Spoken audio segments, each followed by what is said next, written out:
And welcome, everybody. Welcome to the YouTube Saints. If you can see us with YouTube being DDoSed all to fucking hell. I am Jeff Holiday, my partner in crime, Nick, aka the Wizard of Cause. We are the YouTube Saints. We might not be the biggest show, but we can reach the top shelf, unlike Charlamagne the God. How you doing, Nick? I'm doing all right. Just having trouble chatting, but thank you, China, mainland China. I appreciate the cheap earbuds, but if you could stop fucking up my my internet chat, that'd be kind of helpful. That would be kind of nice, actually. Yeah. I mean, I for thought us, it's supposed to be the Russians that were fucking with us, but for some reason now it's the Chinese. Like, what the fuck is going on? This is bizarre. I know. Honestly, somebody seriously, they need to call Louise Mensch and let her know. That way she can spend the next 6.5 months talking about it. So that being the case, though, yeah, doing all right. Otherwise, doing all right. Nice hot summer day. Got 2 different chats scrolling just in case half the people in the country can't access it for whatever reason. But yeah, excited about tonight's show. Been excited since we put it together about 15 minutes ago. Yeah. No, it's been a hectic 15 minutes, but it all came together in the end. So I think we're pretty good. Yeah, you guys are all in very good hands. So, shall we just jump on into things outside of the obvious Chinese question? The Chinese question. I think we should. So let's. We'll finally come to an answer at some point. Exactly. And don't worry, guys. If for some reason there's just way too much interruption, just keep reloading the page. It's going to be a great show. If it's too much, you'll just have to watch it afterwards. I think the upstream servers are fine, so this should get recorded perfectly okay. But. Yeah. All right. So in the news, well, what is this? Oh no. Oh my. It seems there's something new happening. Yeah. Well, this is ooh, hearing something fun.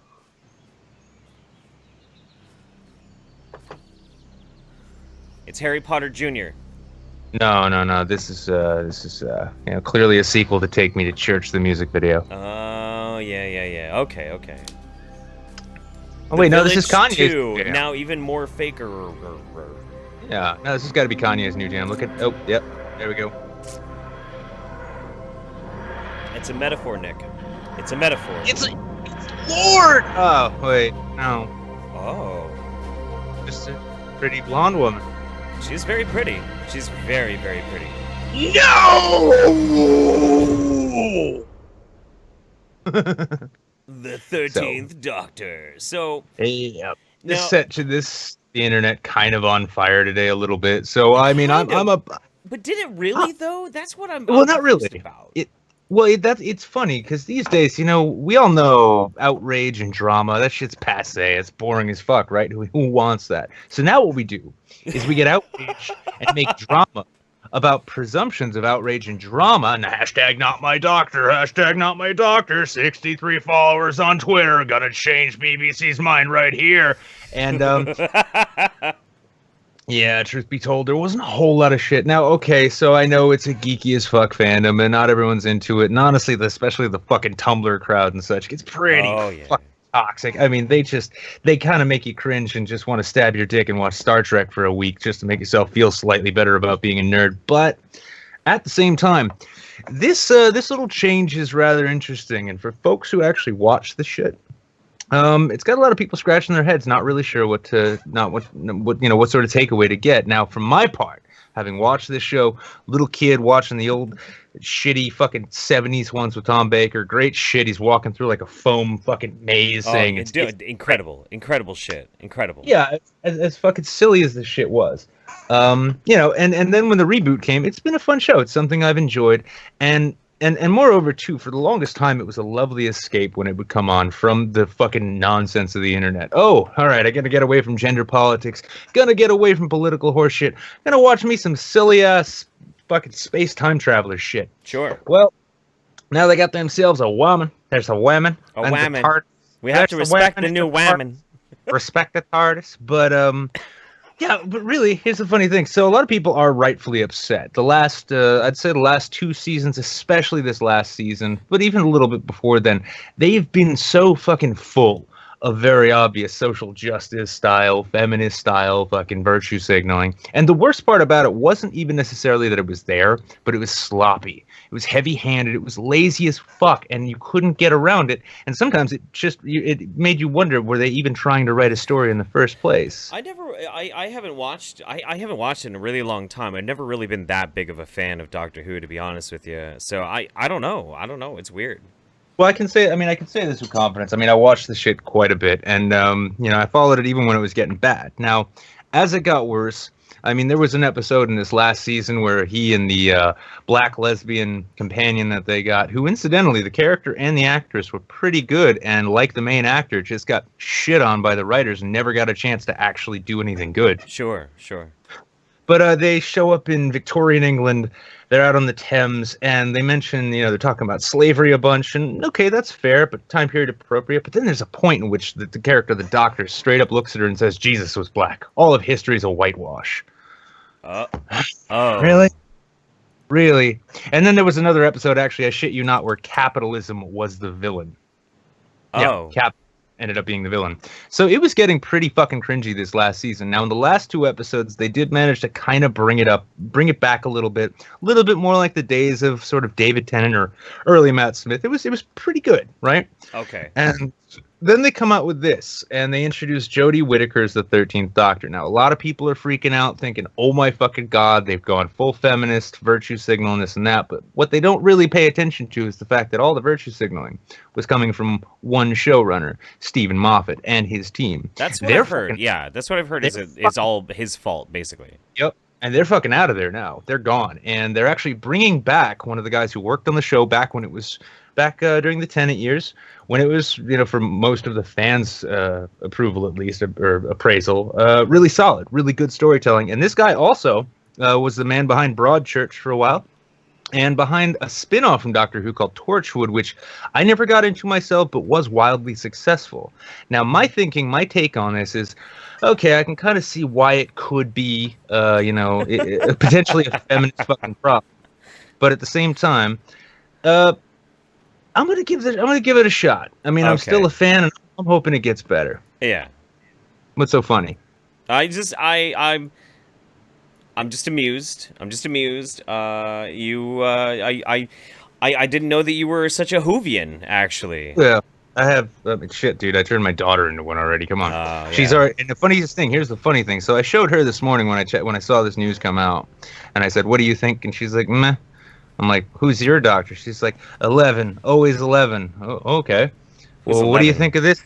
Oh, Matt Smith. That's number 11. That's the 11th guy to play him. And I ask her, what do you think of this lady here? And she looks and she says, looks like Hillary. Looks like Hillary. Yeah. Looks like Hillary.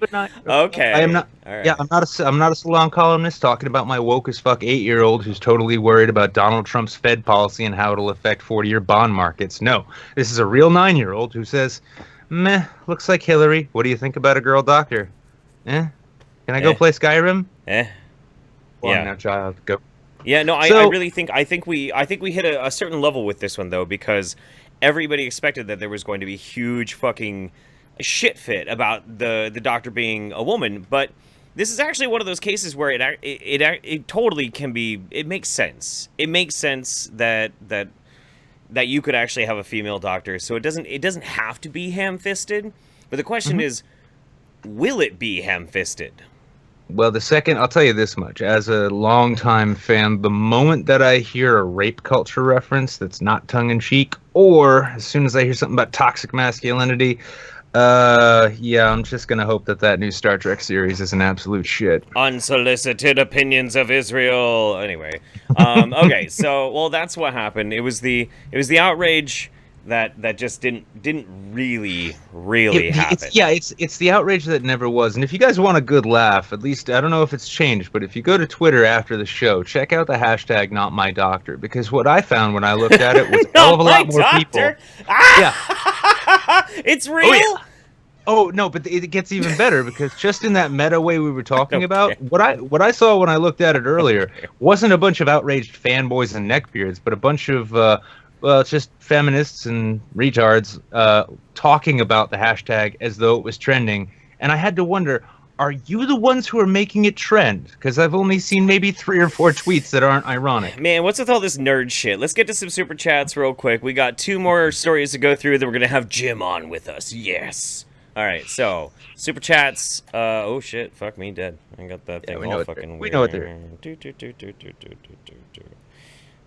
You can even see like we had a disconnection, like in my super chat window here is ridiculous. From Prince of Dew, our Argentinian girlfriend, Benediction para el stream. Love you both. Have fun. Vox Providence. Aloha. Praise and support the format. If you both could call me a talentless hack, that would be most appreciated. Never. Your photography is brilliant. You're an incredible photographer, and you're a gentleman, and it was wonderful making your acquaintance, dude. Yep.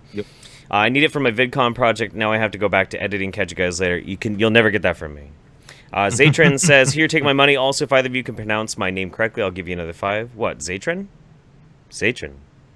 Zataran, I'm just going to guess. I didn't even see it. Yeah. Sergeant Buck, in before the Doctor has lesbian sex with the TARDIS. I would totally watch that. I'm sure we'll be able to find that on DeviantArt at some point. Toad McKinley, all the drama about the new Doctor Who is ridiculous. Who cares? Personally, I'm excited for Nurse Who. Enjoy my money, you guys rule. Thank you very much. We will enjoy your money.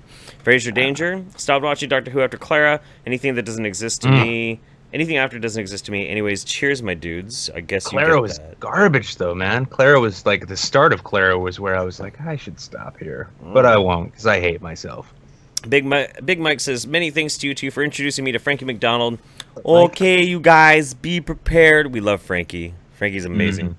Jables Boogly, without Moffat, we won't get the I'm a girl, don't you get it jokes, which is good. Wild Warlock, Doctor What? Doctor Who? I watched Dr. Randomer Cam instead. Much better, if you ask me. Yeah, no, that. I mean, that is a far more uplifting show. And Mouth says, quality internet sour mash format. Cheers, fuckers. Cheers to you, buddy. So next up we have on our news, we have something going on in Venezuela. Oh, shit biscuits. And real quick, this video comes to us courtesy of Tyler Preston. He's everybody's black friend, and he's everybody's Spanish-speaking black friend. That's true. That is correct. Let me see if I can make this big, and it'll actually... No, that doesn't big, work Jeff. Make it big and make it hard, Jeff. Ooh, I'll make it big, baby. Thank you, Tyler. You're wonderful. Tyler Preston 20 at Twitter and on YouTube. Sucre de Katia, pues ciudadanos se enfrentan con simpatizantes del oficialismo en la avenida Sucre de Katia. Algunos ciudadanos pues se resguardan. Oh shit. Oh shit. Escuchamos detonaciones en la avenida Sucre de Katia en este momento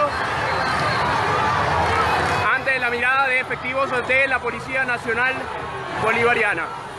Desconocemos si estos disparos provienen de armas de fuego.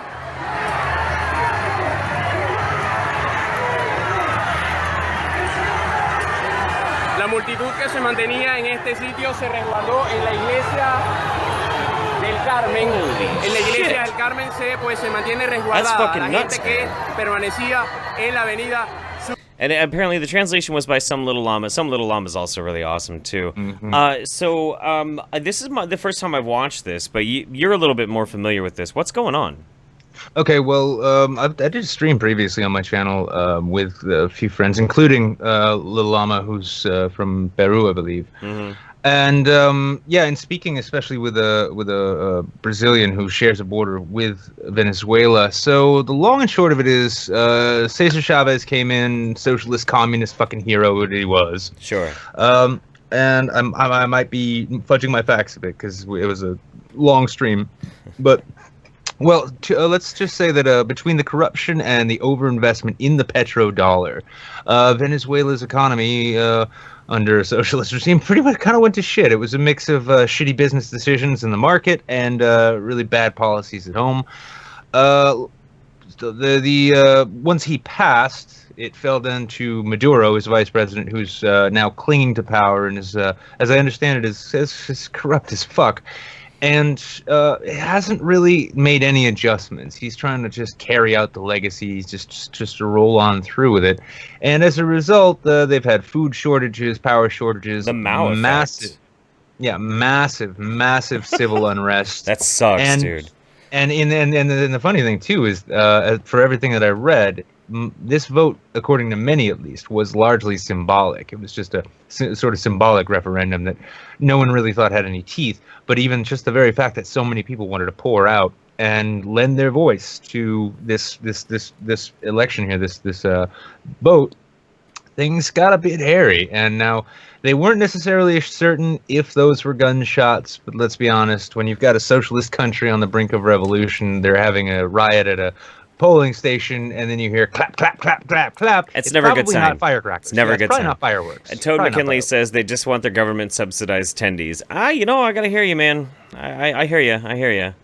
Yeah, well, I mean, honestly, a plate of tendies in Venezuela is probably worth more than gold right now. And apparently, Jacqueline said, I left Jeff a super chat in the pre-Saint stream asking when Drunk Jesus was making an appearance on here, and he never fucking saw it. I didn't see it, but I did see that. Maybe we'll figure out something to do with Drunk Jesus at some point. That could be fun. Maybe we'll do a special with him. So, last but not least, unfortunately, all that horrible things going on in Venezuela. See what happens with that. Last but not least, we have...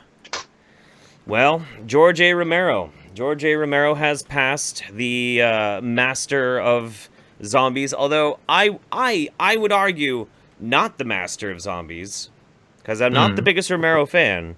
But he was an iconic filmmaker, and sadly, he has left us. 77 years old.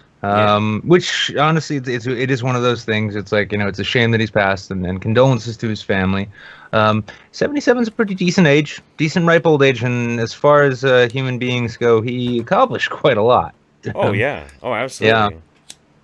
And it actually too. It's funny. I remember reading just I think the other day that he blames The Walking Dead for the fact that he couldn't get another zombie movie made.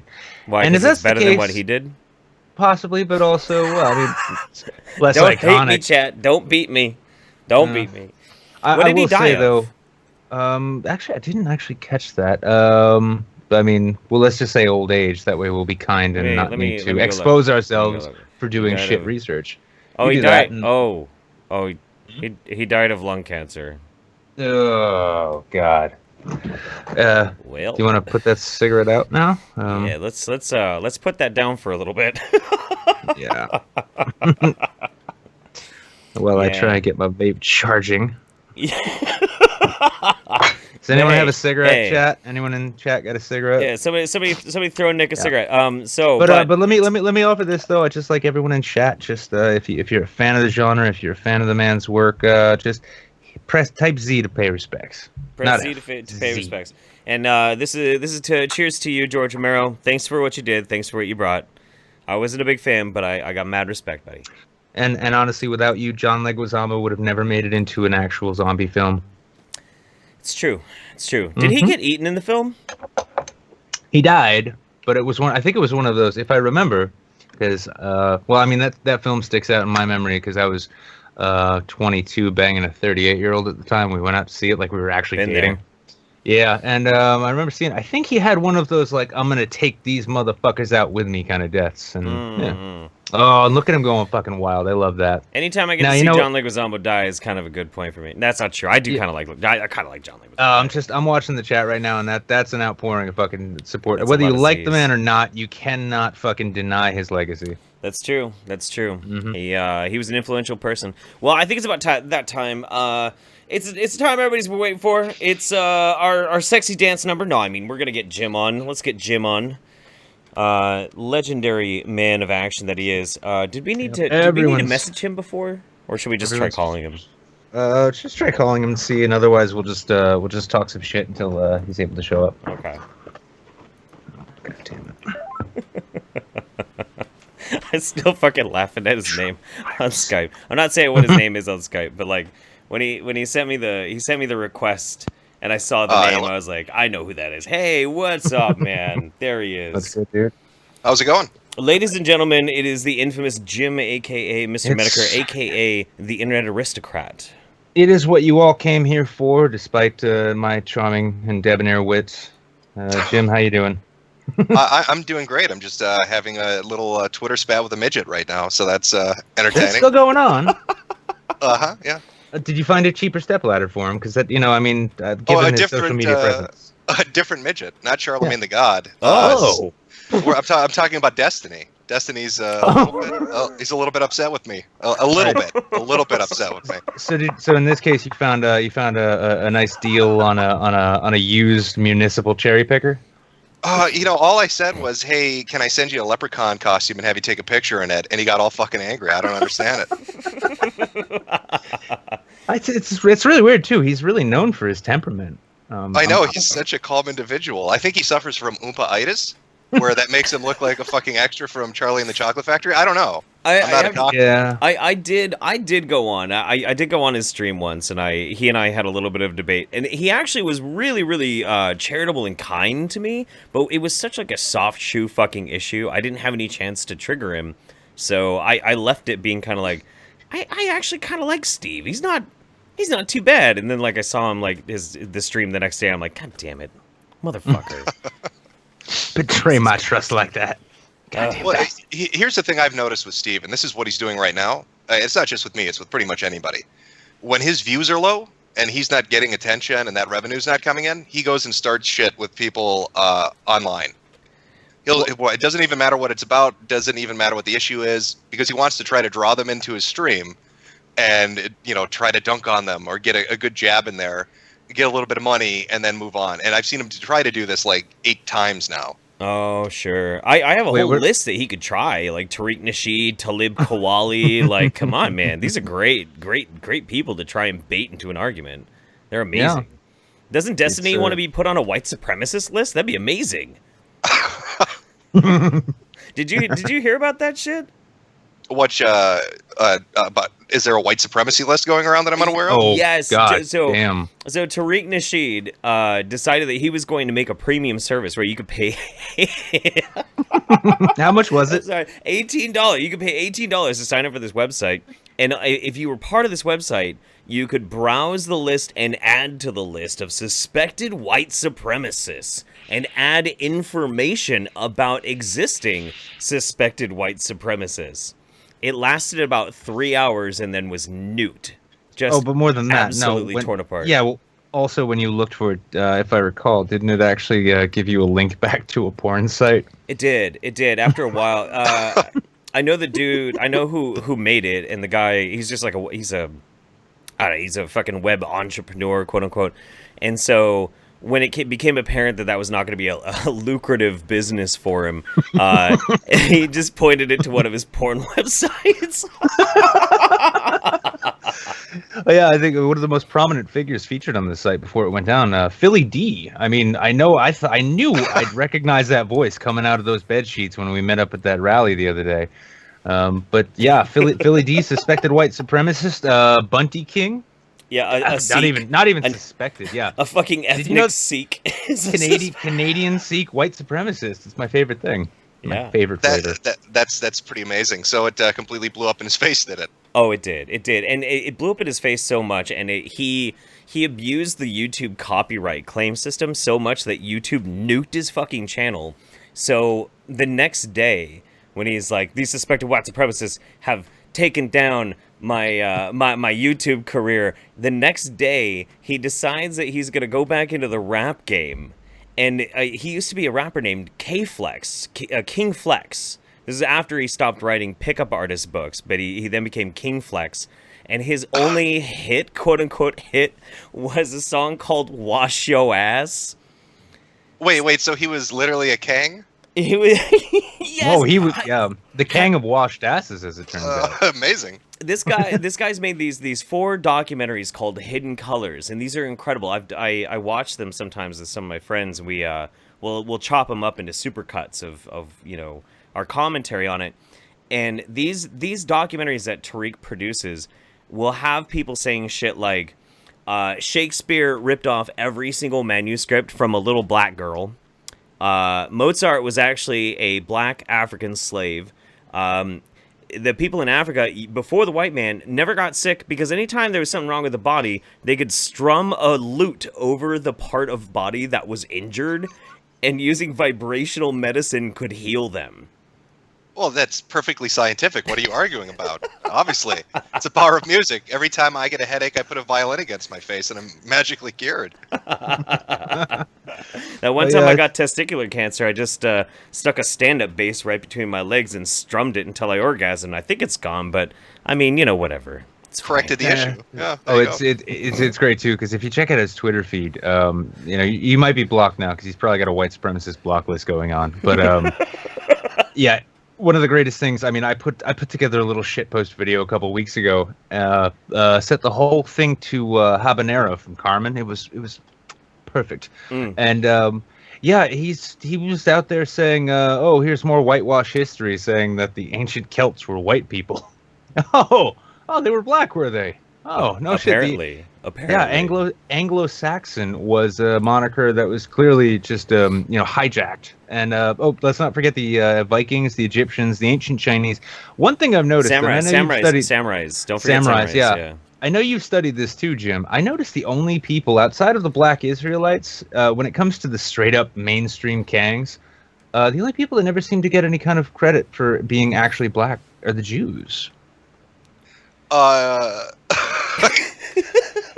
It's, you know, looking into the entire thing, like the Kang movement in its entirety it's amazing, and it's not just the black Israelites. It's the Kemet community is fucking entertaining as well. Oh, I forgot about the Kemet community. Jesus Christ. The Kemet community is like Shaka Amos is the most amazing individual that I've come across. He's got like this fucking. It looks like he glued on like a Bantu knot on the back of his head or some shit. And he walks around acting like that's some, you know, fucking Kang style haircut. And it's so fucking funny to me, man, listening to them. Because they argue, those two groups hate each other. Black Israelites and Kemet. Oh, that was the debate. I remember that video too. It was just that debate in like a church or some shit, and you were calling it like a football game, as I recall. Yeah, because it is like their idea of a debate. It's not even like, you know, you think like, is this going to be like Oxford or something? Oh fuck no! They get in there and there are bullhorns and shit, and people are like fucking like hooting and hollering. It's like, have you ever seen an episode of like Montel Williams back in the day? Oh yeah, yeah. No. That's the shit. Like somebody, you know, throws out an insult and everybody's fucking hooting and hollering and shit. Air horns are going off. Chicks are shaking their ass. You're like, what the fuck is going on? And they're throwing out insults at each other, talking about how like the King James version of the Bible was written because he was scared of the tooth fairy, and how Egyptians like to eat cum. Like, it's just the weirdest shit.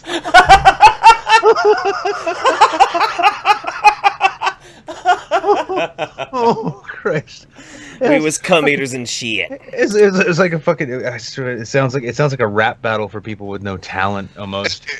Yeah, I kept waiting for somebody to scream out like "World Star" in the background and shit. You know, it's just going on.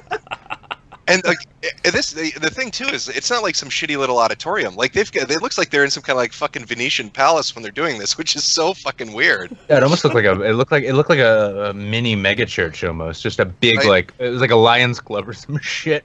It's so bizarre, oh, dude. It's like, oh, yo, my brother, we got a debate. We just got to rent out the Masonic Lodge for 2 days.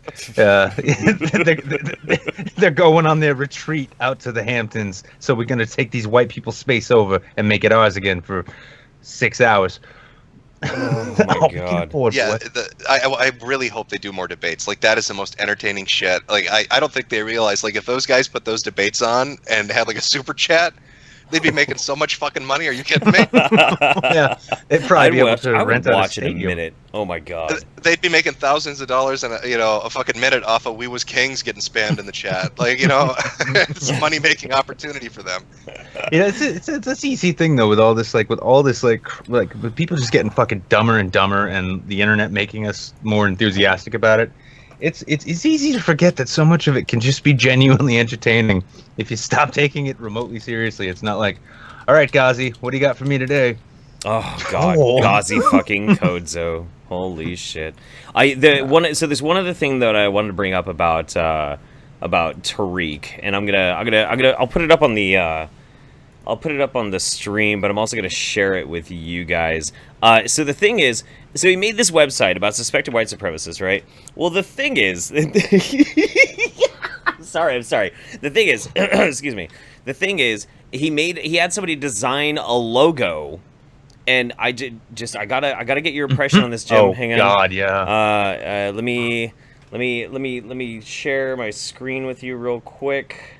Yep, there we go. That's the logo he decided to go with for his suspected white supremacist. You're fucking kidding. No, I'm dead fucking serious. And then when he was questioned on it, people are like, you know that's a swastika, right? He fucking said on Twitter, it's not a fucking swastika. It's not. Like, no, it's a ninja star. Clearly, it's metallic. It's a ninja star. What are you talking about? I mean, honestly, it's kind of like a Rorschach at this point. I look at it and I see like 3 or 4 paint scrapers just taped together in the middle. Ain't nothing racist there. Oh my God, it's so good. Like we was day laborers and shit.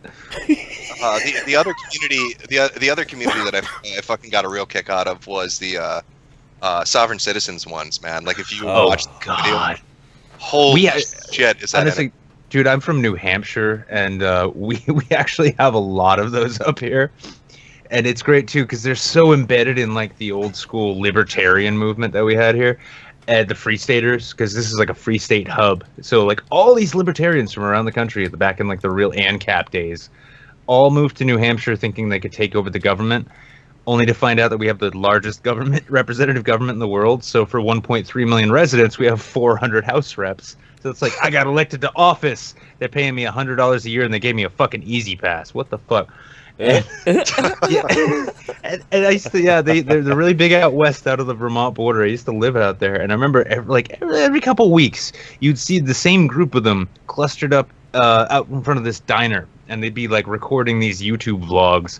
So I was stopped for speeding because I was doing 50 in a 35. I tried to explain that they had no right to detain me or request ID, but they ended up arresting me and taking my firearm anyway. They put the handcuffs on real tight, and they didn't give me my phone call when I demanded it. They were not following the Articles of Confederation. Goddamn. Yeah, I love that shit. Or when they quote Admiralty law, like they're on the fucking oceans or something. Like this isn't my fucking car. It's a land boat. You know, like. I am not driving. I am traveling. I am traveling. You were driving on a road. No, this is a boat. Boats do not work on the road. So have you seen checkmate? Have you seen the financial ones though? Those are the funniest. The financial sovereign citizens. Are these the ones? These are the ones that really focus on if they spell your name in capital letters. Oh no, these are the ones that will actually write to like the IRS or to the power company and say, here's my social security number. My birth certificate's worth $1 billion because the government took loans out on me. So I don't owe you any money. I owe you. Send it in, sign it, done. I don't ever have to pay a bill again. That's brilliant. Jesus fucking Christ. I mean, it never works, of course. It's but I mean, ridiculous. It really kind of obligates you though to actually like tip your hat even a little bit more to those like real hardliner kind of this professional dickheads. It's like, all right, well, I got a $385 fine from the court. I'm gonna pay it in pennies. I'm gonna bring pennies into the clerk. Big bags of this shit, buckets of them. Here you go. I'm paid up. I need a receipt. Give me a receipt. So I wanted to bring up one thing real quick. We'll do some super chats, so we'll keep going. Somebody in the chat, I'm sorry I lost your name, but somebody was like, dude, the Tariq's logo is not a swastika, it's a fidget spinner. That's just worse. That's just worse. Just stop. No, just gotta come back. Be like, Tariq, I'm sorry, you're right. That's a fidget spinner. Then he'll get really offended. Oh, I know. Fucking hell. All right, let's burn through a few of these real quick. Zatran, well, Jeff, you're the first person to pronounce it correctly. Maybe my friends are just slow. Will Francisco, Cajun food, rum, saints of format, best Sunday night ever, Shadley, my dudes, and please enjoy the money. I can assure you we will. Sergeant Buck, that wasn't real Marxism. How to trigger Jordan Peterson? That's true. Sergeant Buck again. Jim fucking murdered Destiny on affirmative action. Did you guys have a debate on affirmative action? With little itty bitty Steve, itty bitty tiny Steve. Yeah. Well, what happened was somebody told me, originally what happened was somebody told me he tweeted me, but I couldn't see it, right? I needed him to get a stepladder to stand up on it so I could view it better. But basically it was just like some random invite to come in to do a stream with him.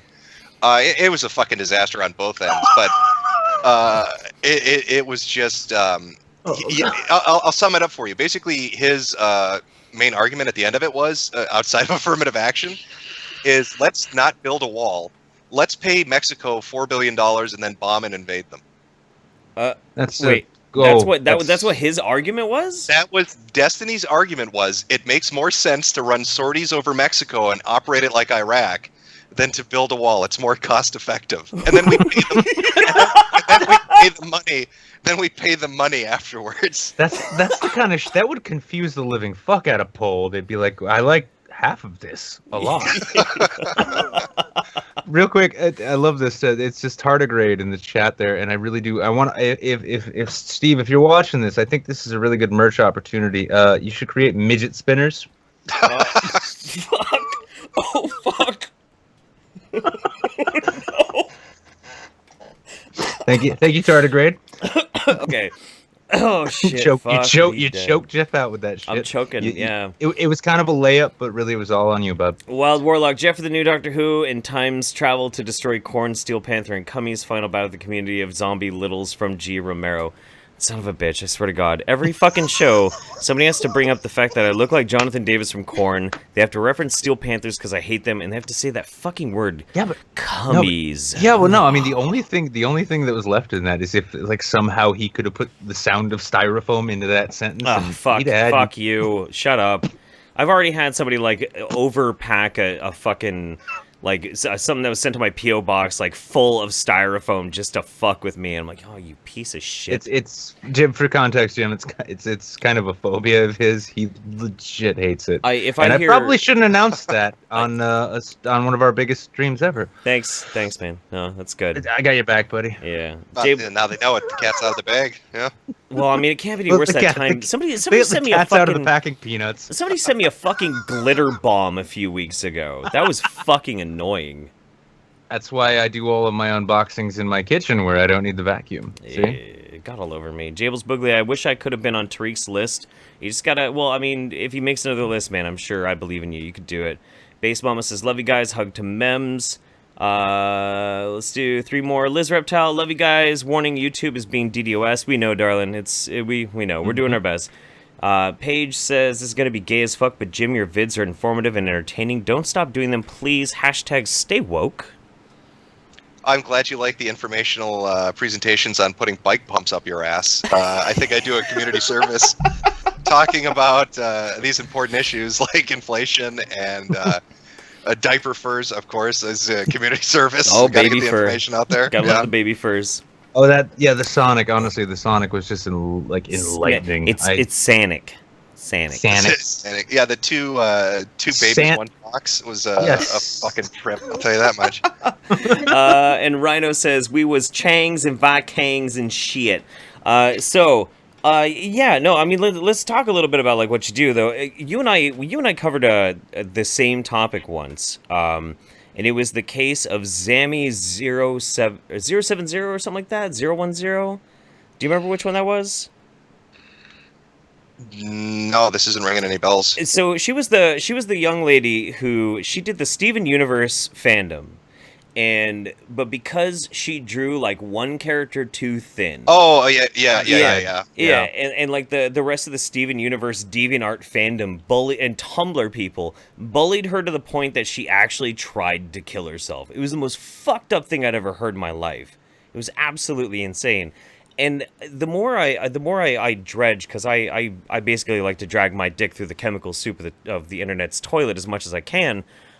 This is not an isolated incident. This kind of shit happens all the fucking time. It's insane. It's absolutely insane. Yeah, some of the fandom communities out there get real fucking protective of their little mascots and interests. If you tamper with their sacred cows, they go fucking batshit. But they didn't even make it. Not my doctor. They didn't even make it. I guarantee you, Jim, in February of next year, you're gonna get to do a whole thing about. Okay, let's look at what the fuck happened to the Doctor Who fandom. Oh my god. Well, I did cover Super Hulock. Yeah. Which I suppose is somewhat related. Whovians and Sherlock fans. Oh no. It's Supernatural Sherlock and Whovians. Yeah, that's right. No, Yeah, no, the autism, it comes in threes. There's a holy trinity, and you can't get it right. So when Naruto is inevitably merged with Dragon Ball Z, you know Pokemon is coming up down that. And it's just going to be like P Gokuchu with a headband or some shit. I'll have to stop wearing my gang necklace if that's the case, man. Really. You guys know about that, right? You know about my gang necklace. Did you never notice? Yeah, man, no. I wear a Pikachu emblem on my neck just to represent my struggles with gang violence. It's true. It sends out that message, does it? Oh no, yeah, it does. I could see Pokemon. The release of Pokemon Go was rougher in your area than it was in mine. So that's literally why I wear the necklace, though. Is like when people walk up to me, they're like, "Why the fuck do you have a Pikachu necklace on?" I'm like, "Because it represents my struggle with gang violence." And then they have nothing to say. They're like. All right, okay, and they never ask for clarification. It's great. Now, it's an awesome conversation stopper. Well, to keep the conversation going, I did want to mention a couple things just to Jim directly. Actually, I wanted to have the chance to thank you. You were my first fucking bump on YouTube. It was like my channel was at like 200 or something views, and this was back beginning of Gamergate, and like, oh, I like this video, it was pretty good. All of a sudden, like 1,500 new subscribers show up. I was like, oh, that's how this works. That's badass. It was pretty good. Yeah, my phone was blowing up all day, so I wanted to thank you for that. But also recently I've seen oh shit, yeah, I'm fucking I love it. Like 3 years later now, here you are on the show. It's a nice, I'm just gonna write a film. I'm gonna sell it off to the Wachowskis. There, they're more sensitive now. But the Wachowskis are fucking wingnuts now. Holy shit. They're very no, they're not wingnuts. They're just sensitive. They've gotten in touch with their feminine sides. Are we talking about, what is it, Susan and Christine Wachowski now? Is that what they're going by? No. Did the other one transition too? Oh yeah. Both, oh yeah. What? Whoa. Yeah. But hey, Jeff, listen, it's not a trend. It's not a trend. I mean, being a Hollywood director, it can kind of isolate you from the real world, and after a while you can get kind of flaky. That's not what this is, though. That this is just them expressing their identities after 46 years of life or some shit. So I like the Matrix sequels, so I don't care. It's fine. They can do whatever they want. You should see the director's cut to the ending of how they wanted the Matrix to play out. Neo goes off and he comes back in a dress, and then it just fades to black.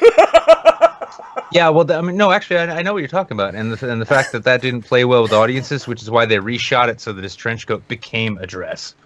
Yeah, they had to be subtle about it, with that messaging. Yeah, it's, just like little pleated skirt on the side, thigh-high boots, nothing, too unsensible. As weird as the Wachowskis might have gotten, at least they're not on the level of Bogdanov, all right? Like, that's some fucking crazy, weird Illuminati shit right there. True. They just changed gender. It's not like they're actual space aliens with too much plastic surgery. It could have been worse. Could have been fucking worse.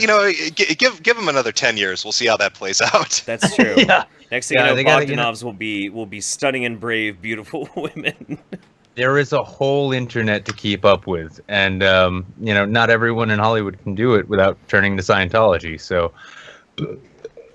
Yeah, that's the thing, though. I did want to bring this up, though, because in this slightly more serious interview note, this is our sort of Frost Nixon moment here. You have recently been saying, like, so you're done with SJWs, yeah? Yeah, I moved on from the SJW kind of stuff. Yep. Does that mean does that mean no more Chris Chan? Well, I wouldn't define Chris Chan as an SJW. I'd define Chris Chan as somebody trying to grow a vagina between his asshole and his balls. And having an abscess where his guiche piercing was. And yeah, his taint gina that he dilates every day with Coke cans. Yeah, I don't know what he's doing every day. Are they full or empty? Because that could get a little uncomfortable either way. I would have never let myself live it down if I had a stream with Jim and I didn't bring up Chris Chan. I'm sorry, it had to happen.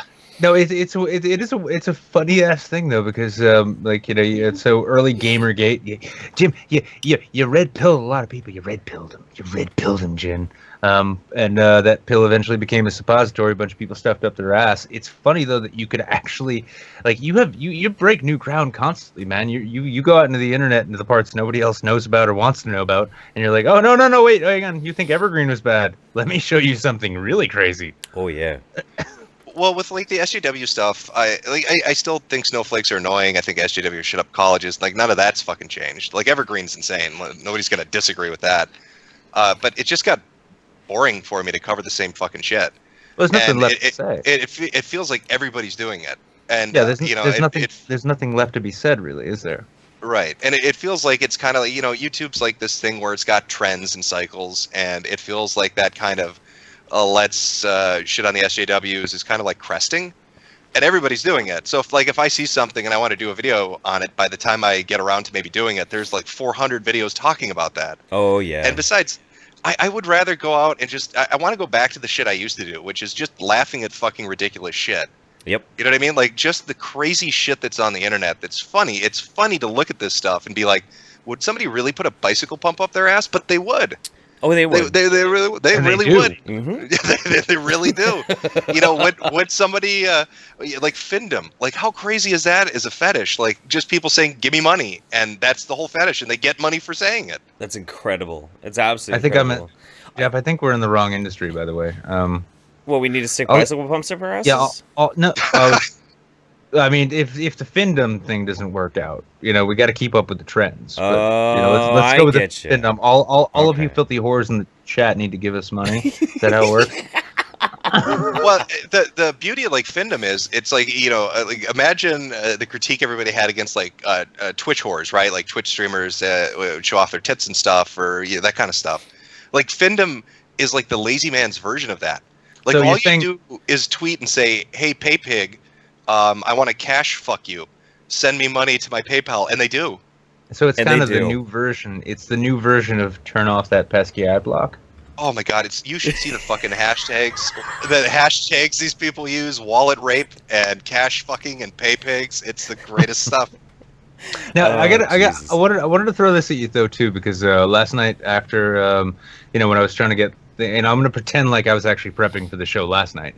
But yeah, I showed some of my friends some of the old mirrored videos from like Tumblrisms and such. And it was funny. This didn't occur to me the first time I watched those through, but when it was the Headmates episode, right? Like the first time I watched that through, I was awestruck at the pure autism there. I was just, how the fuck can this be real? But it is real, and now the world's slightly darker for me as a result. But what I didn't catch the first time when I watched that through was how when you compared it to the schizophrenia, like it's funny, especially when you get into these arguments with people and they're like, "You're just this fucking, you're a fucking heartless shitlord, fuck you." And then I watched that video, I'm like, wait a second, no, there's genuine human compassion at the end here. There's like, schizophrenia is no fucking joke, and these people suck because they're making a mockery of it. That's kind of like how a lot of it usually goes, yeah. Yeah, a lot of that shit, especially originating on like Tumblr, especially with like Headmates and stuff. It's almost like it's attention whoring. It's Munchausen by internet. What crazy condition can I create for myself to get attention? But like while they're going around playing, pretending, and LARPing that they have magical voices living in their head, like there are real people out there that deal with that shit, and it's a fucking nightmare. It's not a game for them. Well, let me ask you, I mean, on that same note, though, and this is something Jeff actually got pretty much a strike for bringing it up one time, and I've done videos on it, and it's been a common point of conversation.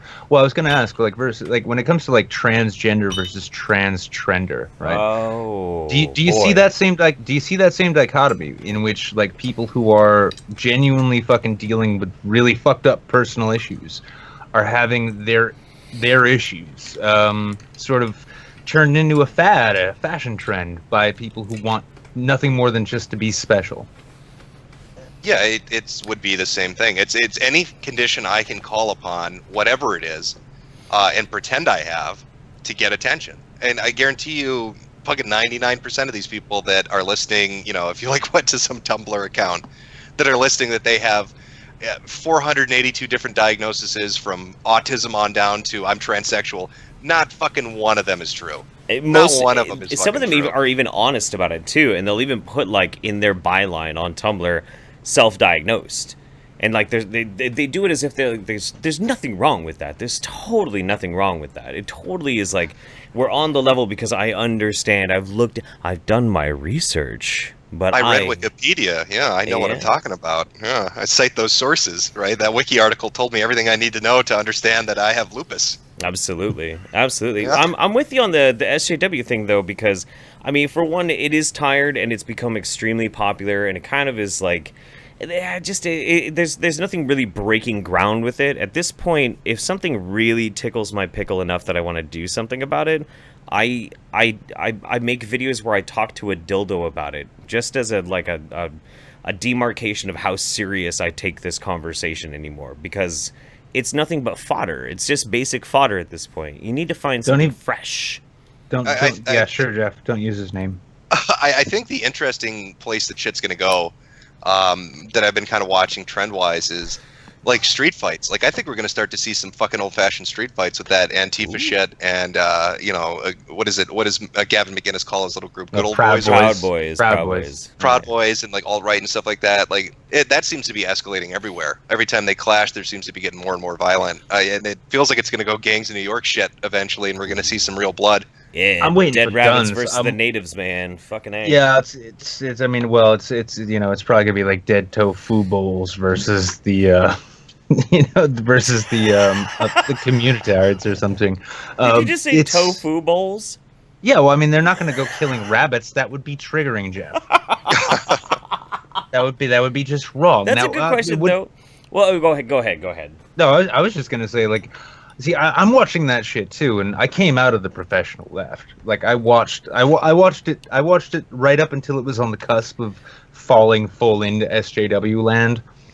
And now that I see Antifa coming up, I'm wondering how long until it's not street fights but fucking gunfights. Like, how long until we've got Bloods versus Crips, but it's actually years of lead commies versus fascists? Have you seen the pictures of the? I swear to God, I'll try to find it and put it up later on Twitter. Yeah. Of the alt left, as it's being called, the I would die for my wife's son shit, where it's a bunch of commies with machine guns in the streets.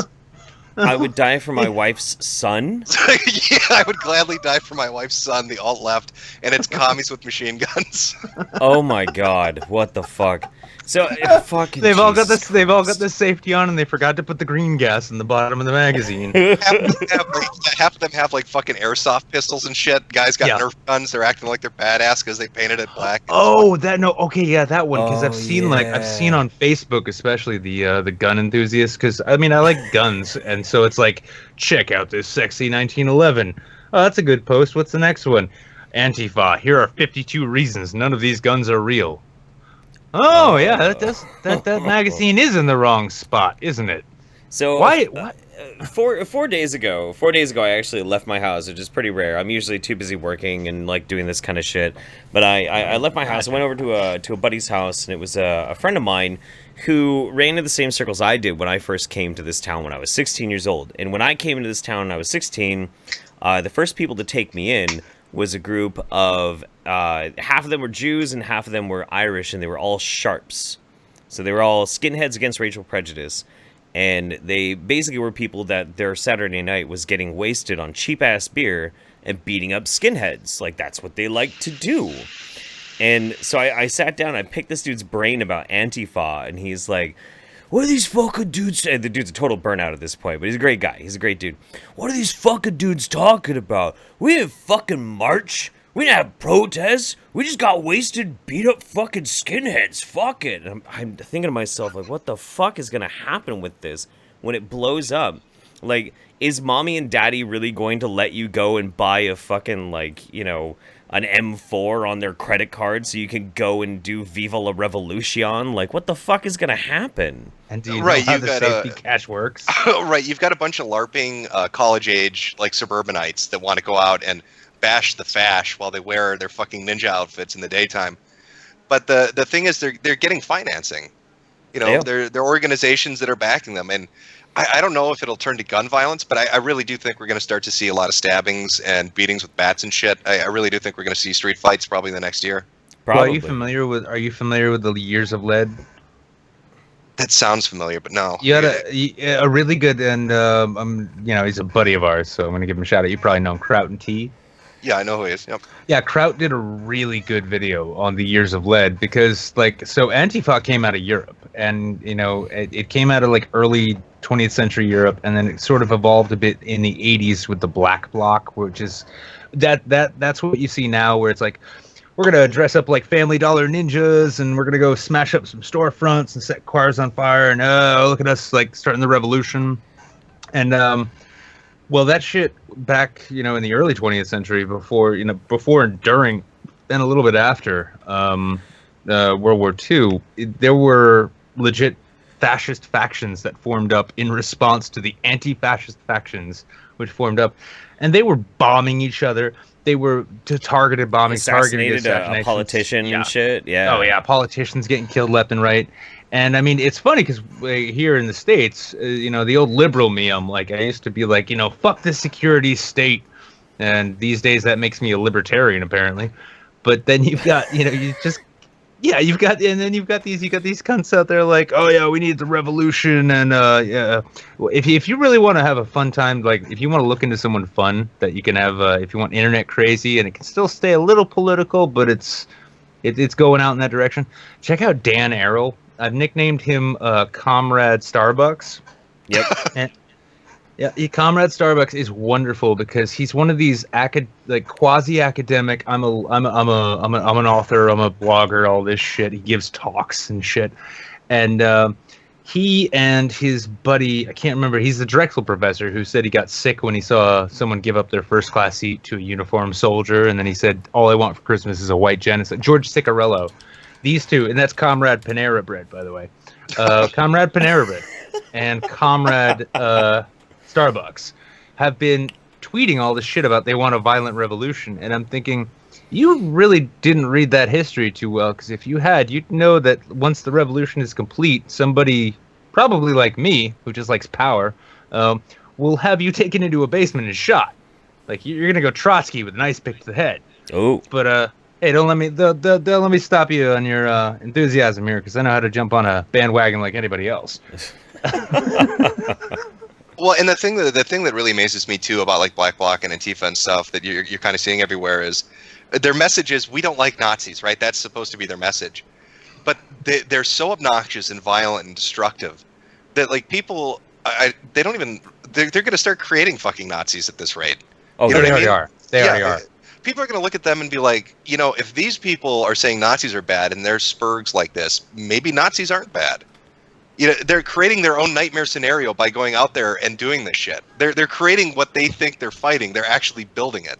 Oh yeah, just by their own fucking ridiculous behavior, like defines the enemy that they want to fight and fucking manifests it.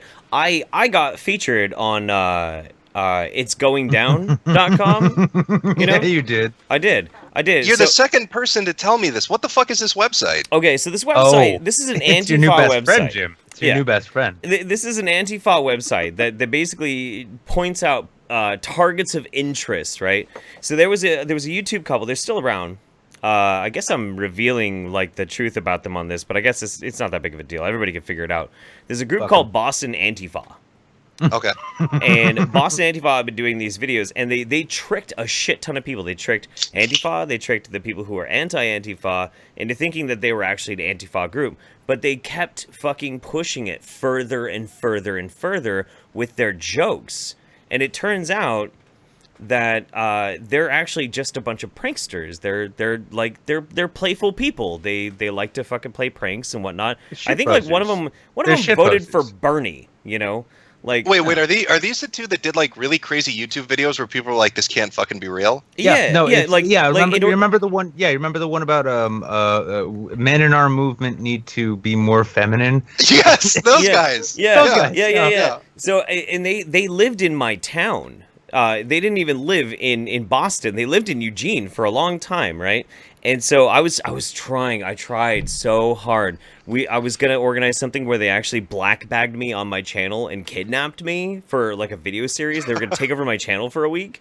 But what happened was, It's Going Down doxed them. and on top of them doxing them, put my picture up, my wife's picture up, and said that we were all fascists and Nazi sympathizers.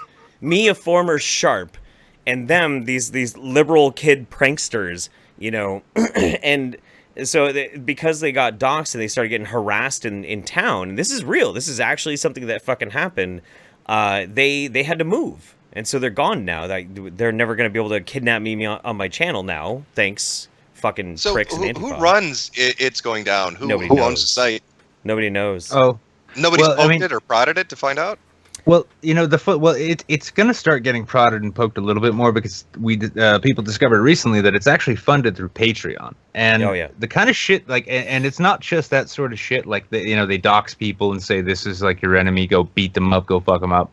But there was an article written saying that they need to start bombing train tracks to stop fracking equipment from moving. Right. Yeah, and here, I mean, like, the crazy shit with Antifa, right? So when I came out of the professional left, I started writing as a journalist because I couldn't deal with it anymore, and I ended up writing for Occupy.com. Now, it's not actually... Hang on, no, here's the funny thing about... Yeah, you remember this, yeah. Now, Occupy.com itself is actually owned by... He's not even, like, he's progressive liberal, but he's not batshit crazy. But he wants to, he likes free speech, so he gives everyone who can write in the vein of what he's looking for, a platform. I used to write for them, just, looking, during the Obama years, calling out fucking Monsanto. Jeff, oh shit, I'm sorry, I know they're your employer. I'm hired by Monsanto, thank you very much. Yeah, but no, I mean, it was like, I'd look into defense contracts and find the pork and shit, and I'd be like, this is where money's being fucking wasted, this is bullshit, and here's how campaign finance is fucked up. And it was just a nice free platform, and they'd pay me to write. I stopped writing for them for a while. He came back again after Trump got elected saying, we want people to cover the resistance. I wrote back saying, the best I can do is offer you criticism of the movement. And he writes back saying, no, I like that. That's good, because movements need criticism. Otherwise, they're no good. RateMyPoo.com? No, sorry. Pretty much. Might as well have been. Yeah, well, I mean, I got paid pretty... Well, I got paid pretty well to write a piece called "Letter to the American Left: Antifa is Not Your Friend," and I just wrote about how people who break shit and assault people are not good for a political movement. I had people accusing me of being an undercover cop, working for the FBI, working for fucking CIA, and then I had a few people saying like, "Oh, well, it's all the more reason that we need to shoot him in the street when we see him." I'm like, I got steel all day for you, dude. Come on. Let's do this. Come on, boy. Well, surely the left has to understand that the Black Bloc and Antifa aren't their friends. Like, if you watch a lot of the protests and a lot of their, sprees of destroying property for whatever reason, half the time they'll spray paint shit that say stuff like Democrats will hang too. Liberals get the bullet too, they're really open about it. So I don't know how people on the left would be like, oh, they're our buddies. It's the scariest shit. It's honestly, and it's like terrifying yet at the same time hilarious. If you have, and you can't, honestly, I don't think you can exist on the internet right now and actually read the shit and look at the shit and comment on it without being kind of nihilistic. And when you see this shit, you're like, oh, you are exactly what I've been looking for. So real quick, let's burn through a few more of these super chats. See if they've got any more questions for Jim. Let's see. All this talk about race, we're going to see a Ghazi video tonight? No, probably not. Jason Todd, Liz can't be trusted. She takes away my wrenches. I have no idea what that means. Theos Ixion, the KKK were proud black Kangs. That's why they had to wear white face hoods. Oh, not bad. Neil Nair. Oh, shit. Fuck me dead. Wow, there's a lot more than I thought there was. Fuck me. Hey, Jim, love your work. It is so kind of SJWs and progressives to spew shit so openly to accommodate my culture of open defecation. That's very kind of you to say. Thank you very much, Neil. Wild Warlock Eye, white skin, white man cock, a job, but a black man's credit rating. Great grandma loved the dark meat for sure. Oh, Jesus, fuck. This is why I let Jeff read these. Dr. Manhattan. Here's a 5-spot to you wonderful bastards. Shadowlay, my dudes. Jables Boogly. I didn't have to watch the stream naked, but you guys have been extra funny, so here I am drinking and naked. That's good. I mean, I wish I could be naked. Literally, Lucifer. I met a dude in real life today in a hidden colors t-shirt. Liberal Lunacy, she's fantastic, says, love you fuckers. Winston Stalin, thank you very much. Thexor, I have one finger in my polarized ass and I am writing poetry with the other hand. I don't feel gay yet. What am I doing wrong? I'm going to have to tell you, I'm going to have to get you woke about drunk Jesus here in a minute, Jim. Yeah, you're going to like this. The next 6 minutes, Metokur, forum goons for life. Kenneth G, just wanted to, we'll do 3 more. Just wanted to show some love to the Saints. Stay awesome as always. Also have fun with that chemical soup dick. I will.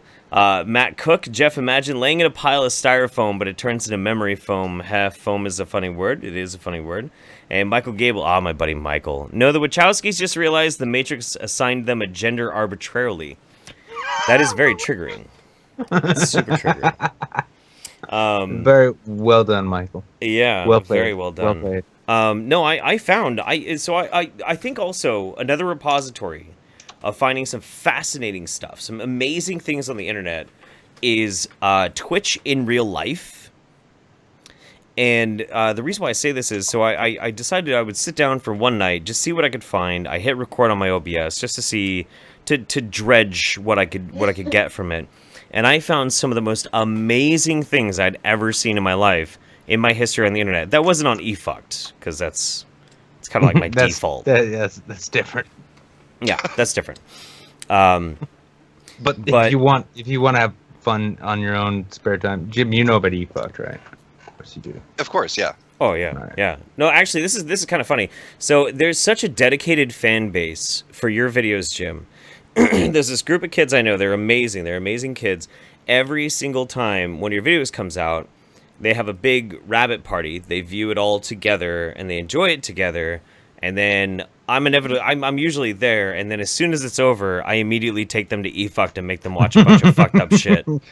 Yeah, that's a weird way to spend Have you seen the casting couch ones on fucking eFucked? Oh my god. The brutal shit where the guy just rags on the chicks? Facial abuse and shit? Yeah.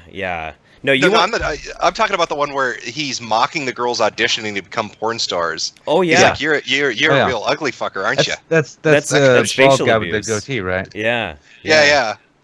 So that's brutal shit. Here's a funny thing about that. So the very first time I'm hanging out with these kids that I'm talking about, these wonderful Discord family that I've accrued, they're wonderful people. So the first time I ever showed them eFucked, some of them had already seen it, some of them had not. But I was like, dude, okay, so I got this one. You're gonna have to check this out. And anybody who's watching right now, you can go on eFucked, you could probably dredge it up and find it. And it's called Feminist Dyke versus the Patriarchy on eFucked, right?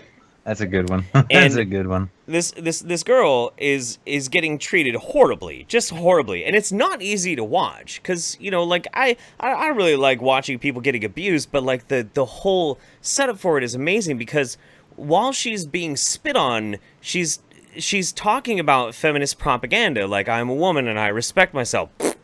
I respect women and men, but I believe that we have to crush the patriarchy. And she's getting spit on. And then she goes through all these horrific sex acts to the point where she's like gagging and vomiting and like all sorts of shit. So while I'm showing this to these kids, right? And all of a sudden I hear over the voice chat, I hear, no fucking way. No way, dude. No fucking way. And we're like, what the fuck? What's going on? And so I pause it, and my buddy's like, I fucking know that girl. She lives in my town. She serves me coffee at the local coffee shop. What the fuck?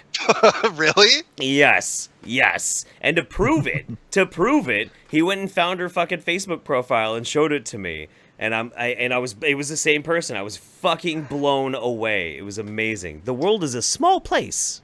It's a small place. Yeah, it's a small And he's in the chat. world. I just saw him. I saw him in the chat. So does he like write on the tip when he goes in there to get food, like smash the patriarchy to see if she looks at him funny or something?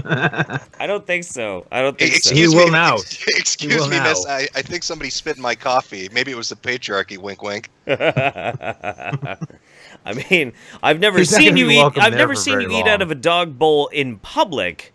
Yet I have seen you eat out of a dog bowl full of sperm before.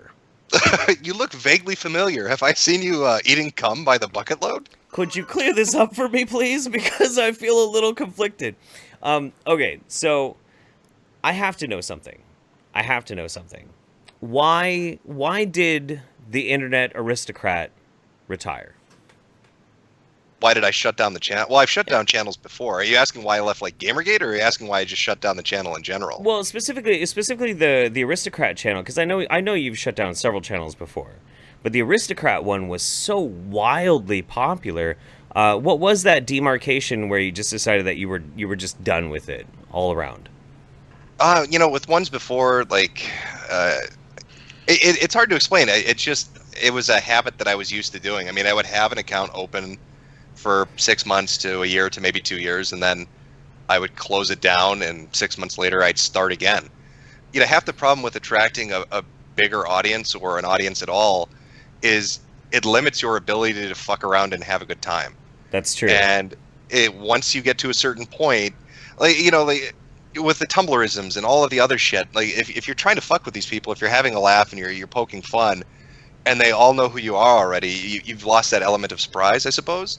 Oh, sure. With the Metokur one, the funny thing about starting up like the Mister Metokur channel is, I still get comments occasionally where somebody will come in fucking pissed off about a Deviants episode, like, how can you make fun of this fucking shit? And then, like 5 minutes later, you'll see a comment under that, your voice sounds fucking familiar. You know what I mean? Like they just figured it out. Wait, is this Jim?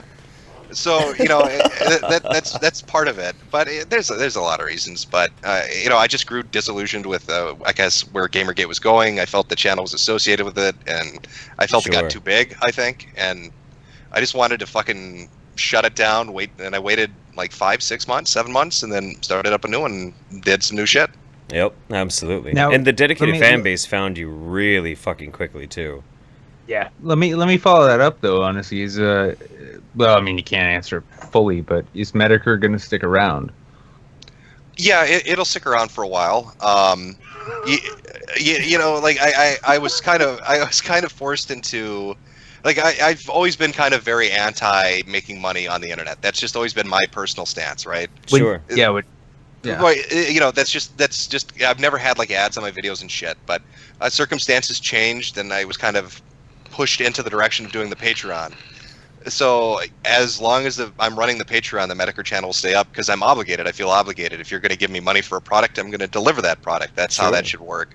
And I think at this point it's the after I don't even know how many YouTube channels you've had and like retired over the years, but I mean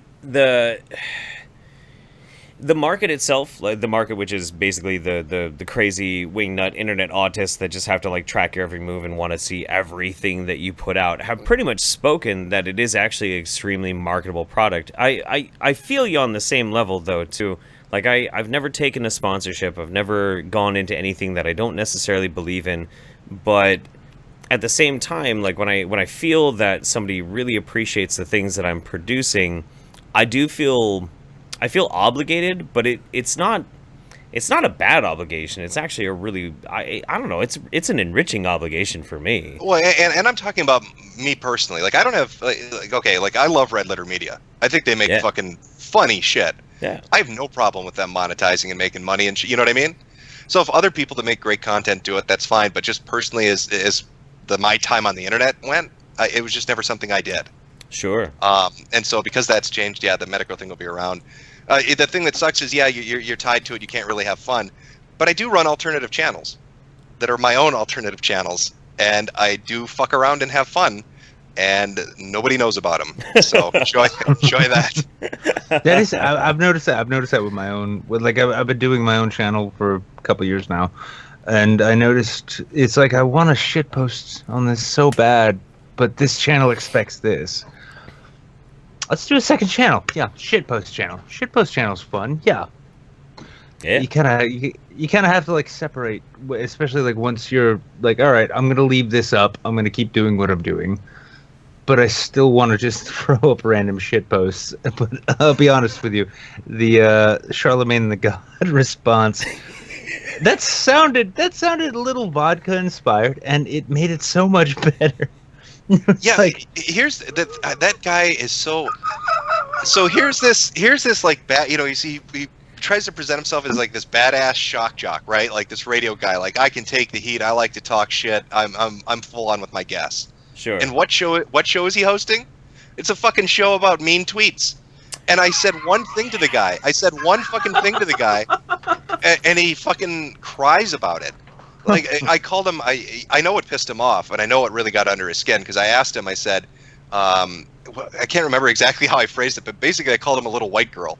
I was like, you're crying like a little white girl on the internet about mean tweets, and he got fucking mad about that. He's like, I'm liking this tweet so we can track you down. Oh. I was like, oh, MTV's come to call because Charlamagne the God's upset. You know, he's like 4'8".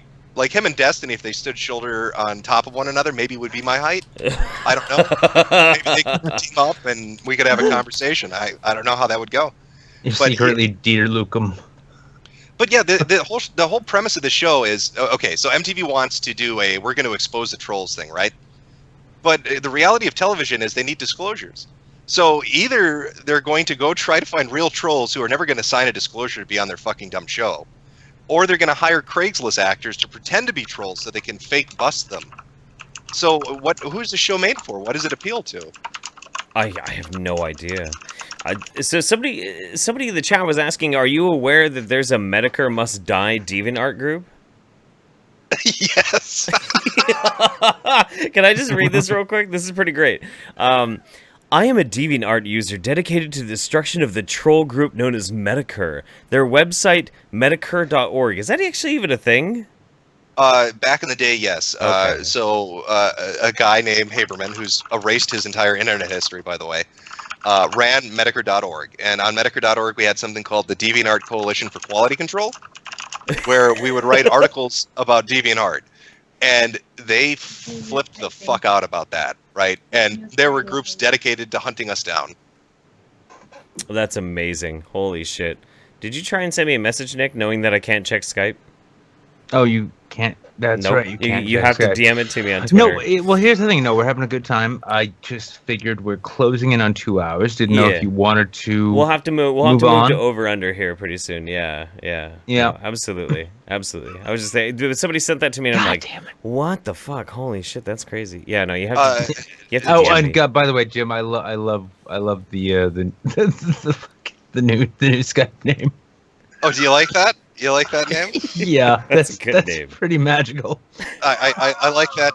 I thought, who doesn't like Chad Thundercock? That's a name that people respect. You're gonna need to change that up now because his name is gonna be like, oh, I gotta Skype too. Holy shit! His name is Chad Thundercock. Chad Thundercock. But no, just on the Metokur Must Die thing, one real quick thing. There was a dude we found who.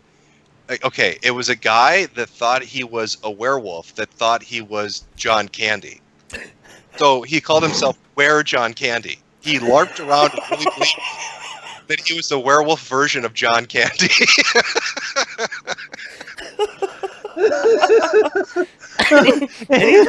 anytime somebody brings up werewolf for some reason on the fucking internet becomes the most amazing thing ever.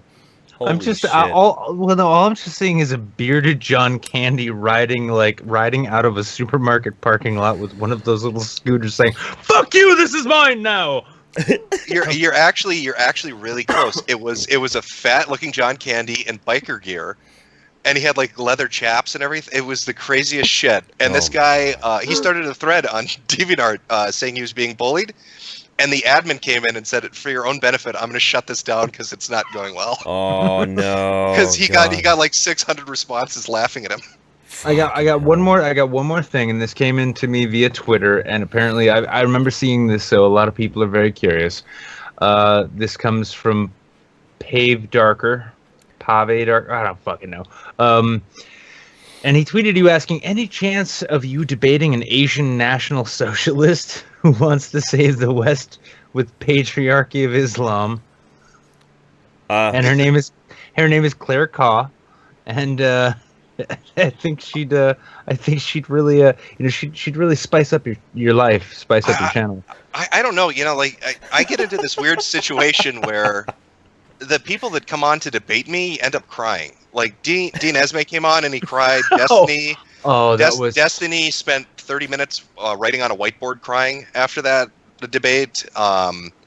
Who was the other one that fucking broke into? Oh my God, Dino Dano or whatever, the game developer. Yeah. He actually, my God, that was the funniest shit. He's sitting there. We're arguing about, is it responsible for a game company to deliver on their product? And he's like, there are things that come up. And I said, well, who do you blame when the product's fucked up? And he said, it's not the developer's fault. It's the publisher. The publisher's at fault. And literally 3 seconds later, his phone rings and he's like, oh shit, I've got to take this. He comes back on. He's like, sorry, that was my publisher. Oh, what? Oh my God. Yeah, he shit talked them, and they called his ass instantly on streaming. That's amazing. Holy shit. Yeah. Billy Bong in the chat really quick says, imagine a remake of American Werewolf in London with John Candy. Mom, a naked American fat man stole my balloon. If you want to read a wild story, just look it up. Where John Candy? I think there's an ED article on it that's probably like 18 pages long. It's a fucking journey. I can't help it. Because we keep talking about, anytime we talk about werewolves, one of the most weirdest points in my internet career was I was on a Sargon of Akkad live stream. It was me, Sargon, and Dr. Layman, and for some reason, he got JonTron on. Like, JonTron, like big-ass fucking YouTuber JonTron comes in, we're all talking to him, we're having a good time, and Sargon is like, yeah, okay, so John, just hang out for a second. I need to go take a wicked piss. I'll be right back. So he gets up and he fucks off to the bathroom. The next thing I hear, there's like 10 seconds of silence. I'm trying to figure out what I'm going to ask JonTron, because I'm like, this is awesome, crazy. I'm going to talk to JonTron, cool. And before I can say anything, I hear Dr. Layman go, so, JonTron, were you aware that Hitler was actually a werewolf, my dude? And this began the weirdest fucking internet conversation I'd ever been a part of, with Dr. Layman trying to convince JonTron that Hitler was actually a werewolf. It was the weirdest fucking thing. It's the most shrimp-hill thing you've ever had, my dude. It was fucking bizarre, man. All right, so let's do. I think it's super chat and then move on. Yeah, super chat, and then we'll go to over, under, and cringe of the week. Everybody, format has to be appeased. Extra long, brought to you by the nation of China. Thank you very much, China, for DDoSing fucking YouTube tonight. Mong long dong. My long dong. Wendy Thomas says, thanks for the cummies, Jeff. I'll give you cummies anytime you need them, Wendy. Base Mama says, call me a filthy whore again. I like it. Oh, you filthy whore. Menacing Moose, take my money, daddies. Yes, no worries there. Fraser Danger, take my money, you filthy whores. Hashtag Findom. I'm glad somebody bought into the joke. Thank you. The Coward Liberius, please call me a pay pig and demand more money. Oh, there's more. Oh, there's a fucking bunch more. Okay. Give me all of your money, you filthy fucking pay pig. Ooh, you dirty bitch. Are you jacking off to the idea of giving me money? You get one more wink and snap of the fingers from me if you give me $200. Spank it harder, you bitch. I'm kind of good at this, honestly. Drain your PayPal, you fucking this might be the last YouTube Saints ever. I'm kind of feeling a new groove here. Well, you've got a new profession. There are a lot of dudes actually that do this. Like, it's dominated by guys on Twitter that do this. Well, I guess I'm gonna need a new co-host. Jim, you're up, man. Just go check out Wallet Rape, the hashtag, and you're in business. The Coward Liberia. Oh yeah, okay. Rhino says Nick is a Jew. You have to pay him to keep entertaining. That's true. That's true. Paige, Very true. Do what makes you happy, Jim. You already know this, but don't let other people try and dictate your content. Stay awesome, dude. Thank you very much. Michael Gable says Base Mama said to give you money. Oh, did she shame you into it, Michael? Rano says SJW is done. Move on to Flat Earthers. We can laugh for hours. Flat Earthers are pretty good. Listen, if the world is round, why doesn't my house slide down the street? Checkmate. Check. Fucking. I stole that joke. I stole that. Got joke. him. Wild one. Shut up, stop laughing. Wild Warlock says, I don't know your fucking name, so let's fuck. All day I dream about styrofoam, all day I dream about Steel Panther, all day I dream about cummies. God fucking damn, why do they keep doing this to me? Because it makes us money. No more okay, look, okay. Don't listen to audience, him, but say what you want to say. No more corn lyrics. No more styrofoam, no more Steel Panthers, no more cummies, okay? Let's just get this established. No more. It's not appropriate. It's okay. I hope they spam you nonstop on Twitter with just nothing but cummies hashtags and fucking light up the chat with that. Are you still happy you got to hang out with Jim now, Jeff? Huh? I love it. No, I love it. This is what I live for. Some of these people will find clever ways to get me to recite corn lyrics without me realizing that I'm doing it. And it's absolutely fucking ridiculous. It drives me crazy. Yeah, you might not see it right now, but he's got a full head of dreads, and like he's just got the life, really. Yeah. Shut the fuck up, God, fuck off. All right. Sergeant Buck says confirmed. Comrade Lock'em Sock'em in the Street Fighter 5. Gotcha. Joe, first of all, those upper middle class leftist elite fucks are going to fucking lose, and they come up against us in the Minutemen. Here, I'll show you on your map.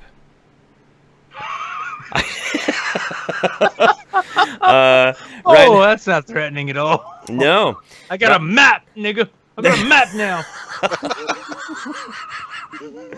Oh, shit. Rhino says, Linda Sarsour is putting all of you on her list. I'm pretty sure we're already on her list. Spectacular Wanderer. I got her number. You have her number? Well, no, but I mean, I could if I really tried. I would bang going. Linda Sarsour. I would. I totally would. No, in a fucking heartbeat. I mean, you know, Jeff, hate sex is fucking, it's passionate. I have a thing Also, for white genocide, so that's like my fetish and shit. So yeah, and you can't see what's under that fucking burqa. Yeah, as soon as I realize the chick's ethnic, my cock grows like 10 times the size. But anyway, so Spectacular Wanderer, I would hang a wigga to see a new Ghazi video. Gonzo Duke, Jim, can you give me the brand name of Jade's Cage? The brand name of Jade's Cage. That's a Jimco product. We make that ourselves at the Widget Factory. So just Google that, and you'll find it's made out of stainless steel, so there's no fucking escape. It's hypoallergenic. It's all organic. Gluten-free. Steel. Gluten-free. Organic steel. Gluten-free organic steel.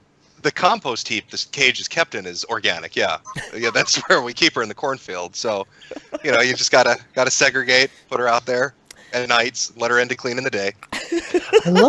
I love hearing like how successful business plans were made. I really enjoy this. It's fascinating. So Rhino says Michael J. Fox has Twitch in real life. No, that's pretty fucking good, actually. I read that earlier. I'm so happy it made it to the stream.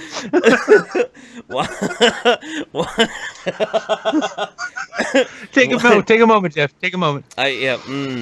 Center. Wild Warlock says, of fucking course, Jesus is drunk. His blood is wine. Yep, that's true. Base Mama says, Jim, let the autism flow through you. Sergeant Buck, guys, I'm the werewolf. God fucking damn it. I'm the werewolf Chris Farley, guys. I'm the werewolf Chris Farley.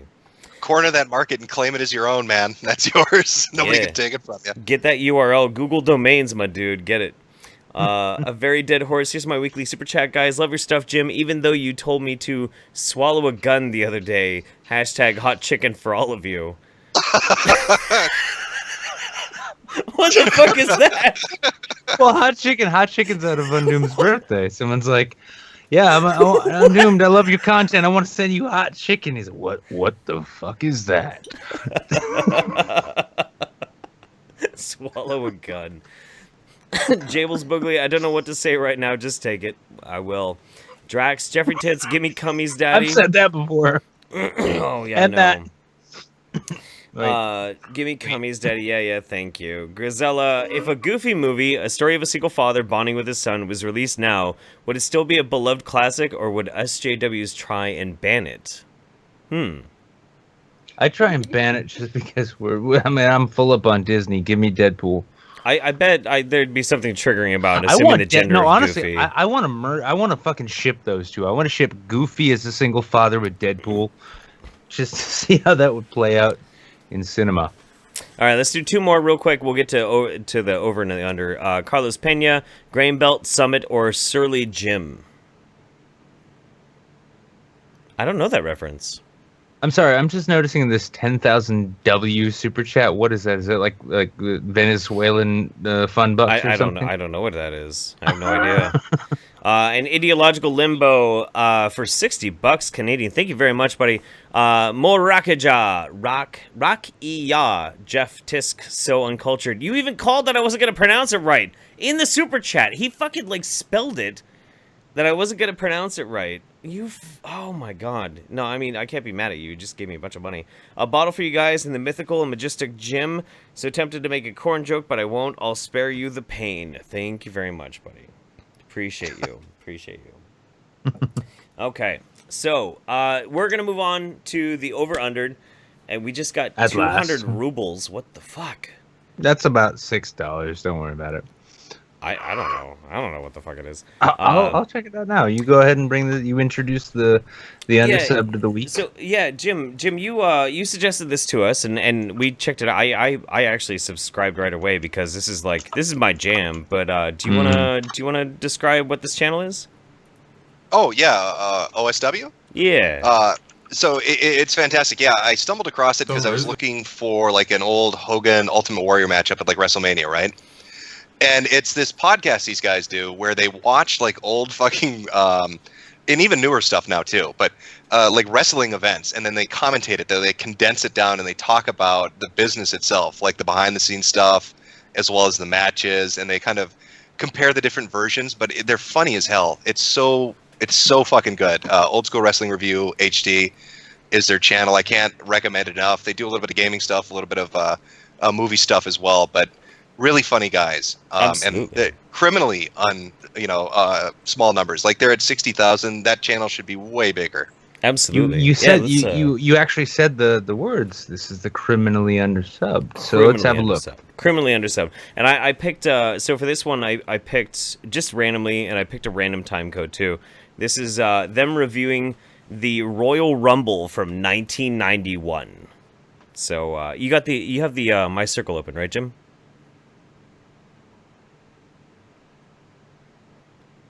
Yeah, I'm sorry. I'm just pulling it up right now. I knew I was forgetting something here. Oh, no worries, no worries. I was thinking like DDoS again. Fucking Chinese hackers. Goddamn China! You see them all coming Oh, back. okay, yeah, I'm good.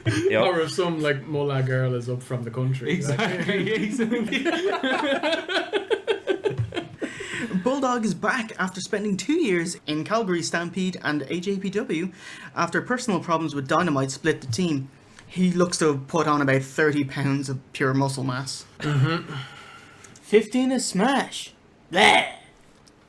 The model steps outside the ring and then pulls Jake outside and eliminates him, and is extremely happy with himself. Jesus, this spot.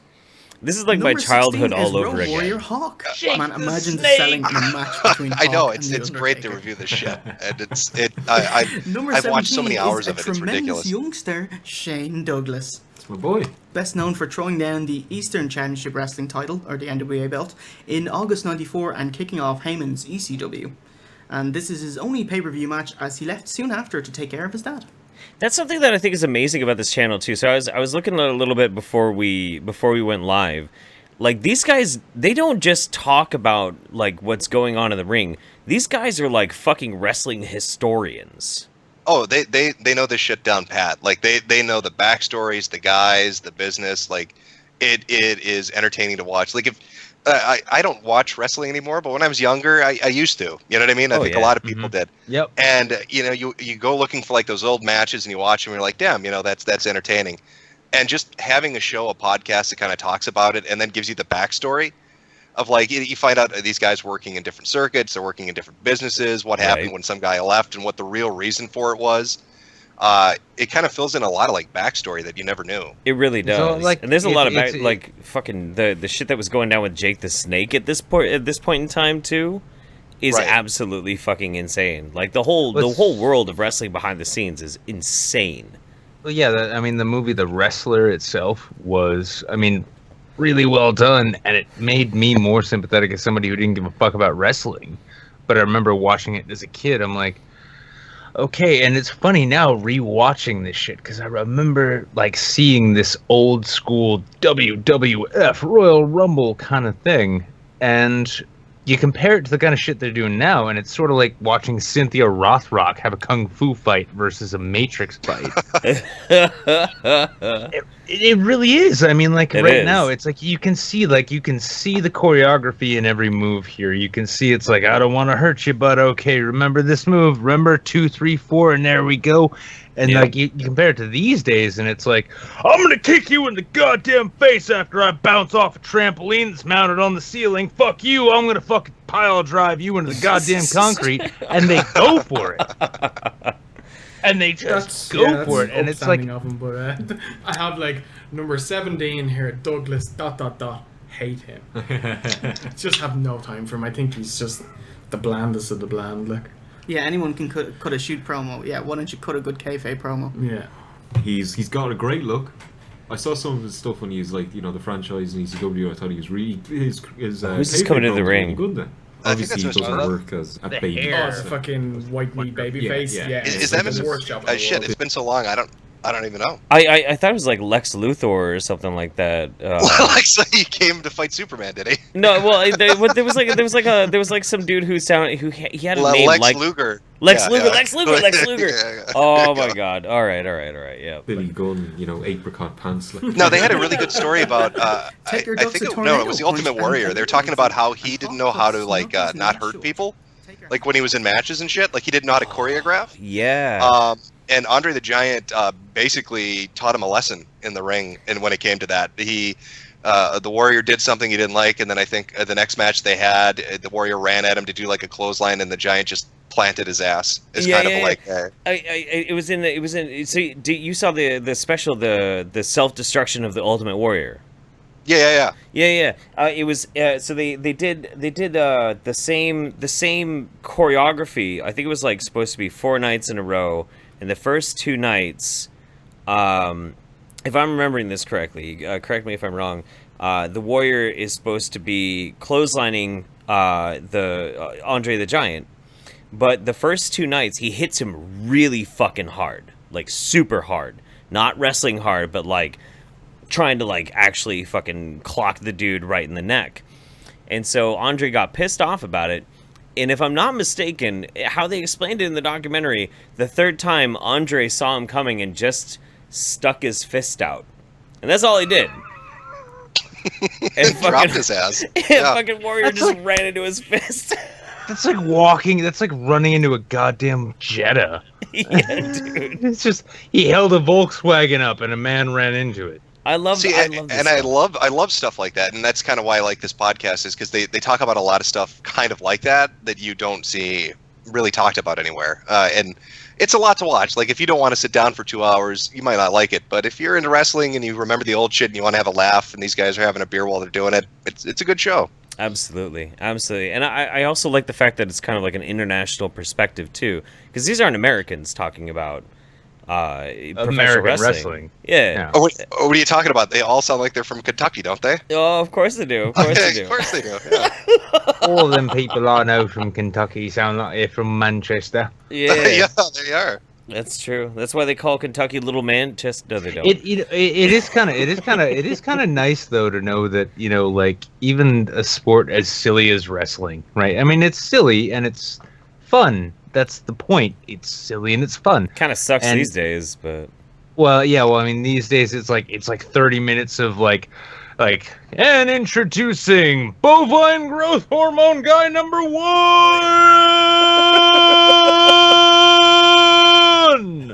and it's just flexing. I mean, watching dude run down that fucking, like, watching dude with his fucking wonderful mullet flapping in the breeze, like he was riding a classic Triumph or something. Watching him run down that fucking mat, like, I just want to wrestle, and he jumps in. I'm like, brought back to my youth when, oh yeah, this is before people like decided they need to be sculpted out of marble. It was just dudes like, you want to fuck with me? No, you don't. Off the top rope. Are we ready for this? I miss like the ridiculous fucking storylines, like the suspension of disbelief. Like they had the voodoo wrestler You remember him, Papa Shango or whatever it Oh, was? Papa Chongo. Papa Chongo. Yeah. Like, okay, I'm gonna put a voodoo curse on like the Undertaker, and they like acted like this was really shit that was happening for like 5 fucking weeks, and it's so great. It's so fucking good. Oh my god, it's absolutely amazing. Too fucking amazing. Holy shit. Yeah. All right. Yeah, Cool. and honestly, and on this too, when we looked at the channel before, when I saw like the wrestling reviews, I'm like, all right, cool.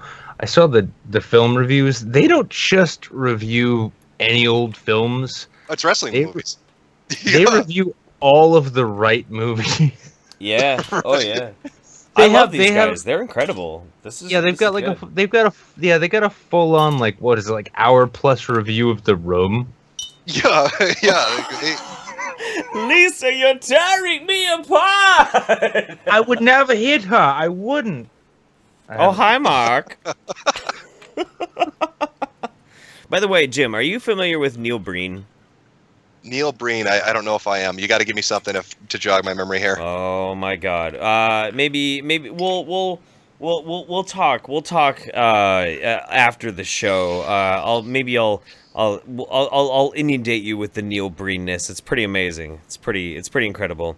But Okay. Neil Breen is like if you took Tommy Wiseau from The Room, you made him 1,000 times more narcissistic and made sure that he made movies all about how he's a trans-dimensional AI from the future here to destroy. Wait, is this the guy that did? Is this the guy's movies that Your Movie Sucks reviews? Yes. That sounds like that's who you're talking about. Okay, Yes. I know who you're talking about. Yeah. Okay. He's incredible. He's absolutely incredible. When you told me that plot, I was like, I instantly fucking knew what you're talking about. I am an advanced AI from the future. By the way, Adam from Your Movie Sucks is the sweetest fucking person on the planet. I hung out with him I hung out with him probably more than anybody else at VidCon. The dude is a fucking he's a gem. Moreover, too, he's as wasted as he gets. He always has an eye out, so he takes care of the people who are more wasted than he is. Yeah. He was the one who he shepherded Salvia Eric out of the out of that house. Like, Eric, come on, it's time to go. Okay, guys, it's been a great time here. I'm really glad I met y'all. He stole like a house plant from the Airbnb. It was on the center aisle of the fucking Airbnb. Yeah. Not only did he steal the house, it was a fucking it was a whole planter, about this wide. After he picked up everything else he thought he could clutch in his arms, he's like, "Oh yeah, this." And then he sees this like handle of Captain Morgan's with like 4 shots left. He's like, "Oh, of course." It was really great hanging out, oh, you guys. Oh God. Yeah, it's okay. I'll be right there. And then he gets out into the fucking front of the house. I went in back, and everyone in back knew exactly what the sound was when the sound of that Captain Morgan's bottle hit the driveway and exploded. And then he came back and he's like, "I'm really sorry about that. This. I hope." Just forewarning, if you ever have Salvia Eric from Internet Commenticate come into your fucking house party, he will steal your fucking flower pot. He will fucking do that. and moreover too, if he comes into your comment section, just thumbs up, heart that shit, pin that shit right away. It's gold. Absolutely. All right, so moving on, we let's see. Do we have let's do. We got some super chats. Yeah, let's do like Got a 5 few. quick super chats real quick, and then we'll move on. We have Stephen Nicky, recent $50 patron. Jeff, love the content. Looking forward to the one-on-one interview. Absolutely, but you have to get on my ass about it, otherwise I will get really busy and I won't notice. So you have to you just have to let me know. Let me know what your Twitter handle is. I'll follow you, and then you can DM me and tell me what your schedule's like. Just a random motherfucker says, would send more but spent it on Pablo, huh? Who's Pablo? Mark, great stream, y'all. Thank you very much. Wild Warlock, what's the best thing about having sex with 21-year-olds? There's 20 of them. I know I'm a sick fuck. Ew. Jane Iris says, flatlined nigga. Well, don't we all? A. Co says, sometimes I cannot take this place. I'll spurt some more cummies on your face. Shut the stop it. Stop it. Stop it. Fucking stop it. Knock it off. I'm not applauding them, although I'm applauding them. Naverful says, finally I'm awake when Saints is on. Finished time zones make it really hard to watch this. I'm glad that you're here, buddy. Appreciate that. One more. Sergeant Buck, I'll extend an invite to the Saints for some post-stream drunk PUBG. Maybe we will do some PUBG. Let's see. Sergeant Buck, you're always a really good teammate. We appreciate that. But yeah, let's go to the oversubbed. So you picked this one, Nick. Do you wanna explain what this is before we play it, or just play it? Yeah, I can explain it really quick, really easy. I was pressed for time, so I went to the trending section because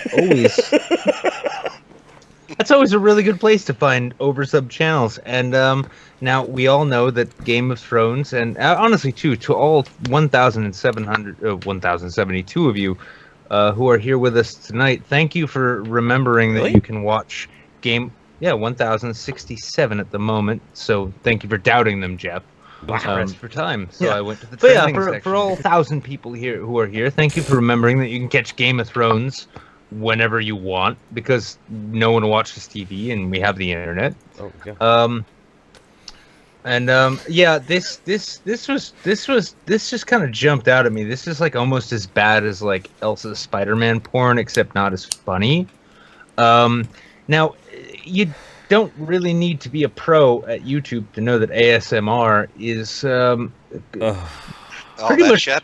Yeah. Oh yeah. Oh no, we got we got some good shit tonight though, because somebody, you know, ASMR, it's a whoredom. Let's be honest. ASMR, if you Google ASMR, you go on YouTube, search ASMR, it's a brothel. You find yourself in the midst of a YouTube brothel. Like, hey, I know this will make me money. How are you doing? Can I please rub my face and beard against this a little more? Give me Patreon money. And you know, it doesn't take any. There's nothing to it. So for the rest of this, I think the commentary ought to be all done in whispers. I'm sure the both of you would agree. So this is some ASMR cringe shit. And run the tape.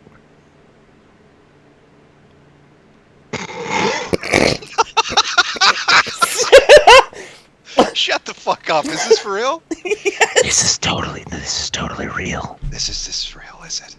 This is real, yes. She's gonna whisper in the camera now.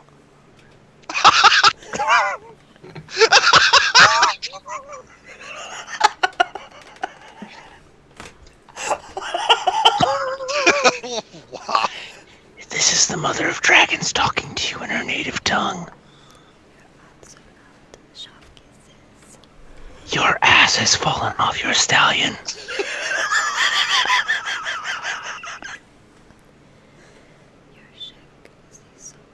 Your stallion has run off and found another.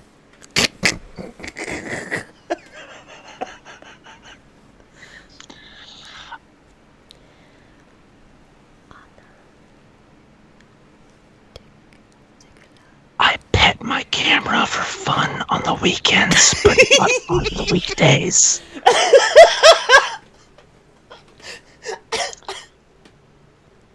I'm translating. The test came back positive.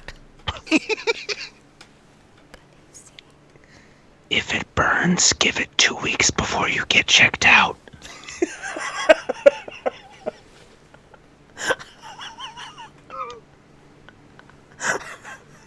What is happening? This is so fucking autistic. I can't believe this is real. Jim, this is not only real, but it's been trending.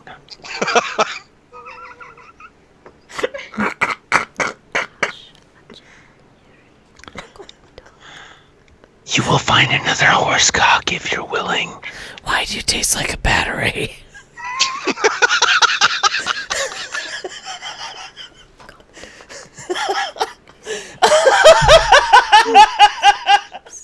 Super ever want this to stop, and more if you want it to keep going.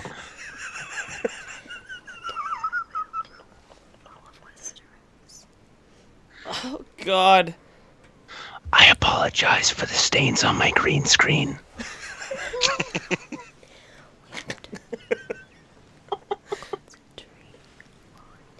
Okay, all right. DMCA if we keep going. No, wait a minute. This is 32 fucking minutes long? Yes. Yes, it is. Yes. This is 32 minutes long and this dumbass sitting in front of a camera whispering? Honestly, wait a second, Jim. Have you done a video on ASMR yet? No, I didn't know it was this bad. This is fucking Yeah. Oh, yeah, boy. Oh, it's so bad. Oh, my God. Oh, Jesus. All right, so it's 16 minutes in. Now, hang on. No.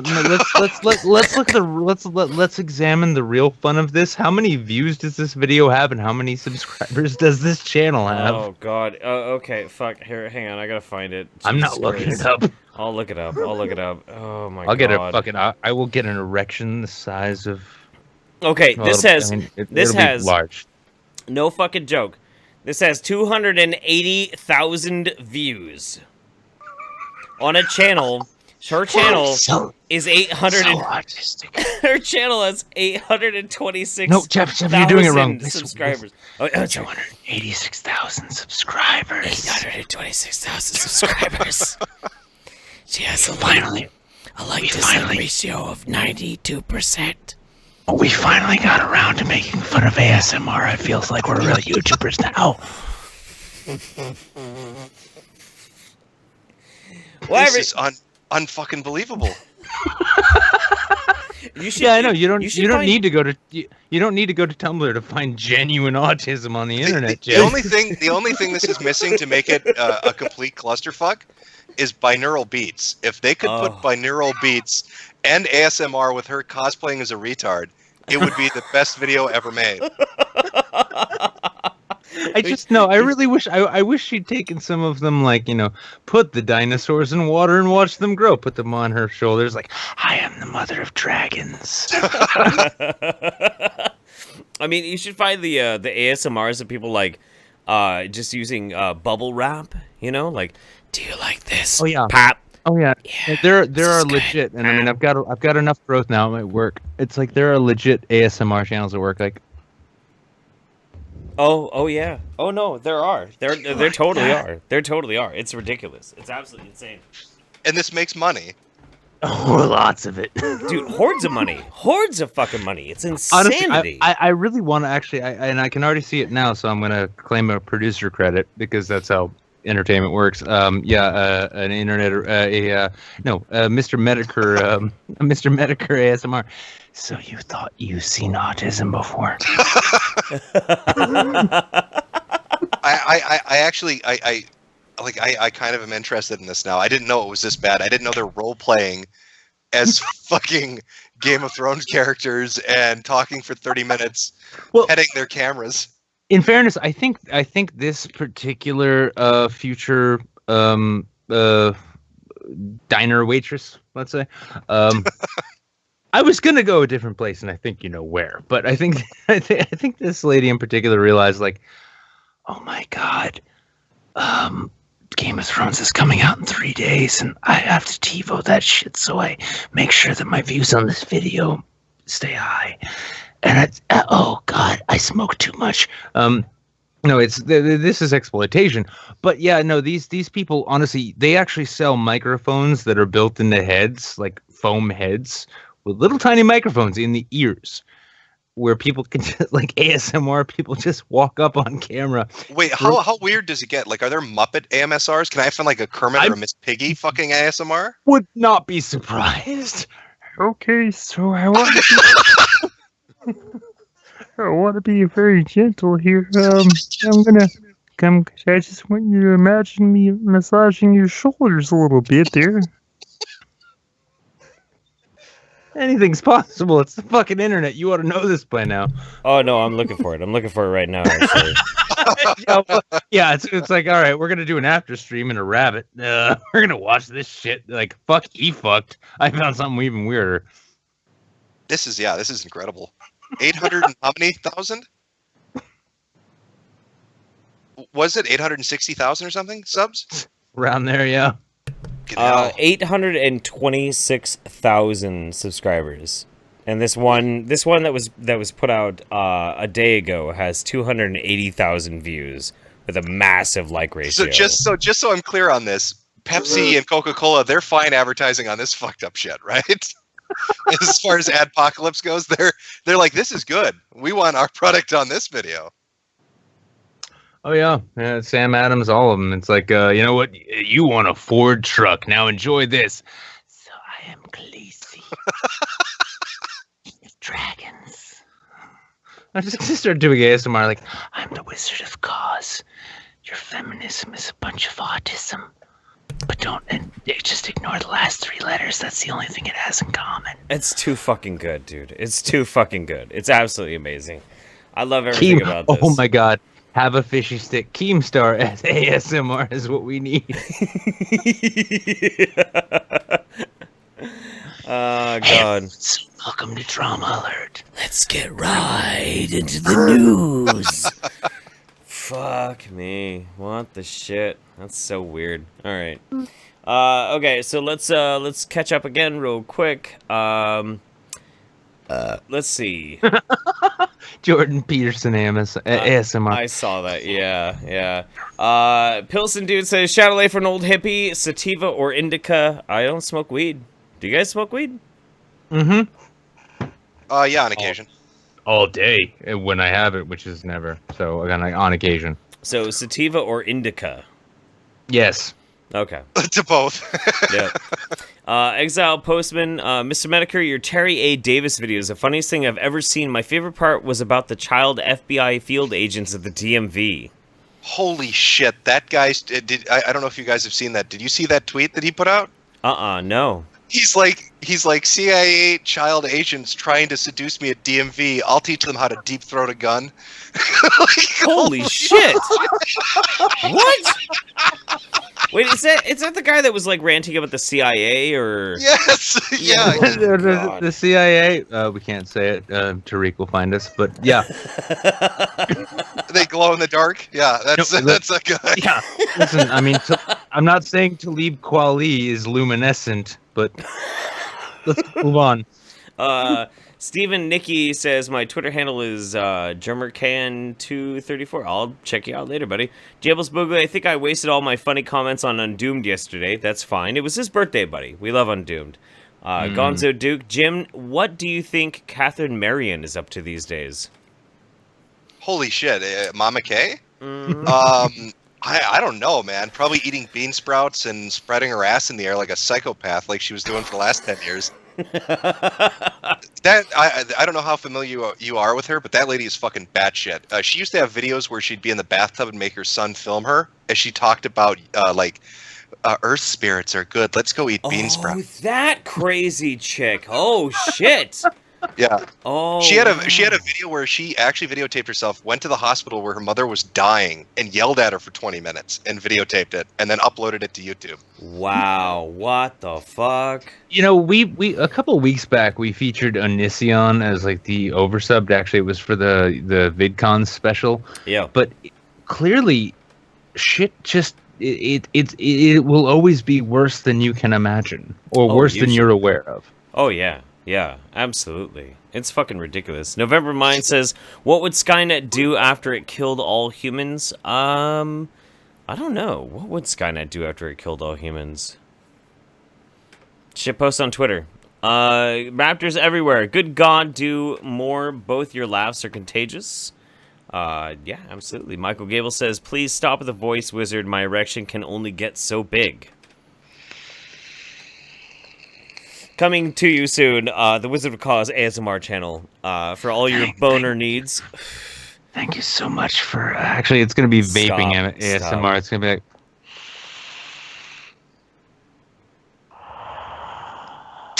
Thank you, Michael. It's going to be vaping findom shit. No, honestly, like, you know fuck all of you. I'm opening that channel while we speak. Keep going, Jeff. Jables Boogly said that ASMR video got me harder than her dragon eggs. 2 more. We got November Mind. Look up Neanners right now and check out first video Neanners. I'll check it up while we're doing the cringe of the week. And Bogsy Francis says we was protectors of the realm and shit. Okay, so let's move on. We did our undersubbed, we did our oversubbed. Format has to be appeased. Now we're on to our cringe of the week, and our cringe of the week is fuck me dead. I remember what it is. Fuck. Fucking hell. God damn it. Okay. Well, Paul, you're very welcome. Let me share my screen so you can see what we're looking at here, Jim. Let me bring that up for a second real quick. My dick is hard. The cringe of the week, ladies and gentlemen, this week is going to be, well, tensions flare after Chicago Dyke March demands Star of David pride flag carriers leave the rally. What? Yes? Yes? Oh, I'm so sorry, Sally. Should I read it again? Should I read it again? That's a fantastic title. Yeah, read that one again. Tensions. Well, I'll do it in my ASMR voice. Hang on. Tensions flare after Chicago Dyke March demands Star of David pride flag carriers leave the rally. In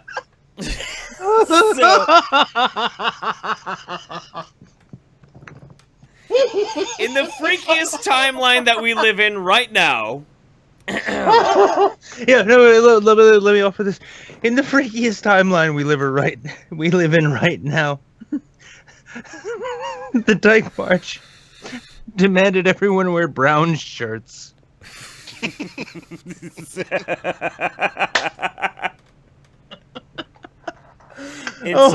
In solidarity of our people of color, we're gonna wear brown shirts. And we are gonna kick the Hebes out of this city. Jews, get out! Jews, get out! Sally Cohen, I'm sorry. You have to go over to Everyday Femme. Oh shit, you're not welcome there either. God damn it. Oh no. Oh my well, God. You know what, Sally, there's a place at Medium for you. CNN's gonna have to back off from that content to keep people happy. Would we say like the next battleground between the progressive situation that we're trying to fight right now? We've previously had sexist versus progressive. We've had anti-racist versus racist. But now because of the Chicago Dyke March, now it is officially Dykes versus Kikes. Oh goddamn! Actually, the battle lines have been drawn. Oh my God, Jeff! My RSS feed is telling me right now Antifa is assaulting lesbians nationwide. Are we gonna? Okay. Okay, hang on. I'm a professional. I can do this. It's okay. Hang on. Let me get my cigarette. Stop it. Chill the fuck out. Come on. We can do this. Tensions are brewing, and the Chicago Dyke March Collective is facing accusations of anti-Semitism after Stop it. After organizers asked 2 women carrying rainbow flag pride flags with a large Star of David symbol on them to leave the Saturday afternoon march and rally. The controversy has since kicked off a wave of social media posts condemning or supporting the decision, as Jewish organizations released statements calling for an apology and Dyke March organizers offering explanations. It's the fucking name of the organization that's so great. Dyke March Organization. Dykes Incorporated, you know, like who fucking names themselves? Dykes Incorporated. 3, 2, 1. Oh. Sorry. Oh, fuck me. Okay. No, I'm okay. Okay. We can do this. We're professionals. And Dyke March organizers offered explanations for why they kicked out the women. Some groups have also expressed solidarity with Dyke March. To boil it down. Okay. As a grassroots event that explicitly and deliberately prioritizes people of color, who are often deprioritized or outright excluded from mainstream LGBTQ pride celebrations. The Chicago Dyke March Collective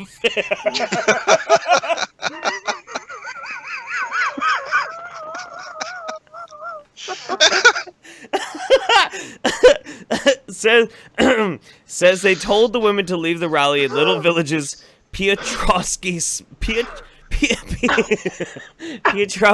Park because the flags resembled the Israeli flag, which also includes a large Star of David. Wait. Oh God! Wait a second. Hang on. That resembled a large Star of David, but that other flag, that other logo, was not a swastika. and some Dyke March attendees. Fuck him! What the fuck kind of Bernstein Bears shit is this? God damn it! What the fuck? What was the name of the park again?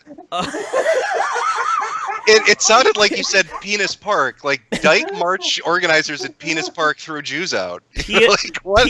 Piotrowski Park. Piotrowski Park. Oh, it was no, it was okay then. It was Polish, and Jews have never been thrown out of Poland. Right.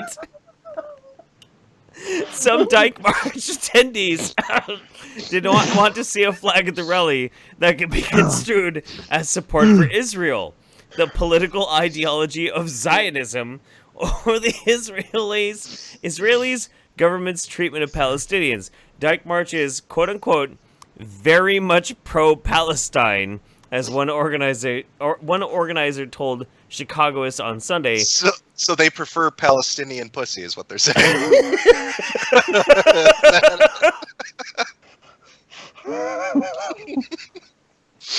You can muff it could dive be shaped, here. but you'd never know. You can muff dive here, but if you're Israeli, get out. So I don't want any of that kosher cunt. I want some Palestinian pussy. Yeah, you know, the problem ultimately comes down to is they don't like circumcised cunts. Linda Sarsour 2020, bitches. Oh, fuck me dead. Holy shit. This is too much. I'm gonna fall out of my chair. I will not do this. Is this a legitimate fucking article? Or is this this from The Onion? Real. No, this is from the Chicagoist. This is a real fucking article. This is real. This really happened. Did somebody have a bet in the office on how many times they could type the word dyke out before they got fired? Like, like what the fuck am I reading? God. Okay. So, Shoshani Anderson said a Dyke March organizer first questioned her about her flag shortly after the march kicked off from its starting point at 26th and Lawndale. One of the organizers said, "Is that an Israeli flag? Because we don't allow imperialist flags here." I said, "No, it's a Jewish pride flag." And the organizer said, "Okay," she said. The exchange made Shoshani Anderson feel confused and uncomfortable, but she continued to march without incident until later in the afternoon when the marchers arrived at the park and began a rally and a celebration with music and food. At the park, she said, a Dyke March organizer chanted, "Viva la Palestinia," in response to seeing her flag. And later, two march participants, one carrying a Palestinian flag, confronted her about the flag. They started yelling and they swore and they said, "You have an Israeli flag here and that's not okay." I said, "No, it's not an Israeli flag. It's the Star of David and the symbol of Judaism," she said. It didn't feel like they wanted to have a conversation with her, she added, so I just walked away. Basically, Paul took over the Dyke March. Fuck me. No, dead. I love this. I know we're gonna get to it, but $3 super chat from Rhino says Sandra Bernhardt's head just fucking exploded. So wait, would you call a red pill dyke a red pussy? Like, how does that work? No, that's pure antifa shit. You don't want to get too deep into it, otherwise you catch something. Oh, God. Okay, so the story has reached a national profile, and it reflects a larger debate over the role Israel could play in LGBTQ spaces. As Salon points out, Israel and the Zionist political movement have been accused of pink-washing using a Listen, hang on. they're not. Listen, I mean, like, you know, this is the thing. It is pure pink washing when you're trying to point out that like Jews don't throw queers off of roofs. Like that's unacceptable right there. Listen, Nick, it is politically incorrect to not throw gays off of roofs. Okay. Oh, I thought you were gonna point out the word queers, so we can keep using that word now. Oh, queer's fine. Queer's fine. Oh, okay, cool. Muslim, is that okay? I'm really confused right now.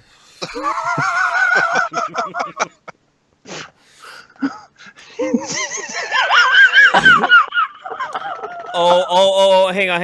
Okay, so using a pro-LGBTQ stance to distract from other human rights violations of the past, including last year when a Wider Bridge organization was protested at Creating Change Conference, a wider bridge to throw more gays off of, obviously, and the Palestinian American... No, hang on. This is the best. And the Palestinian American feminist Linda Sarsour has said feminists should not be Zionists. Oh, thank you very much. This is the best news. This is the best cringe ever. This is fucking amazing. Could you get more juicy cancer than that? Holy shit. Well, the title alone won me over. The title of this fucking article alone, I was like, this is going to be good. Oh, I know. The title, tensions flare after Chicago Dyke March. Demand star of David Pride flag carriers leave the rally. Yeah. Well done, guys. Well done. That's amazing. As a Jew who loves pussy myself, I have no opinion. It's the only stance to take, Nick. It's the only stance to take. Listen, I guess, all right. If there are any like smoking Arab women in the chat right now, just hit me up via the YouTube messages. I'll respond, and we'll organize a time to make some peace. All right. So let's top this motherfucker off. Let's do some quick super chats right here, real quick. Yeah, and then we're gonna do some genuinely good deeds. Yeah, in just a minute. Absolutely. I'll stop laughing by then. Let's see. We had Bogsy Francis. We was protectors of the realm. Godzilla fan. Thank you very much. Appreciate that. Sergeant Buck. Our wannabe Jews called Hiaboos. They are now. They are now. It's been coined. Yep. Godzilla fan again says we must answer the LGBTJQ.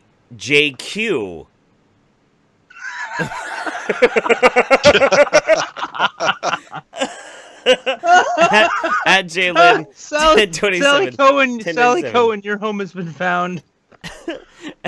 At Jalen1097 on Twitter. Appreciate that, buddy. Boxy Francis says, Oy vey, shut it down, the Goyim no. Rhino says, Sandra Bernhardt's head fucking exploded. Good call on that one, yeah. Boxy Francis, by the way, Tree told me it's called a swastika. Yep, that's good. Gonzo Duke, the Islamists are only throwing fags off of rooftops because they heard they could fly. Why you so Zionist, bro? It's just something within me, man. It's a weakness. I can't explain it. If that becomes a hashtag. And Base Mama says Dyke March Palestine 2018. Make it happen. Absolutely. So no. We need Dyke March Riyadh. That's the one Dyke March want to see the footage from. Oh yeah. So many canes. So many Kangs, so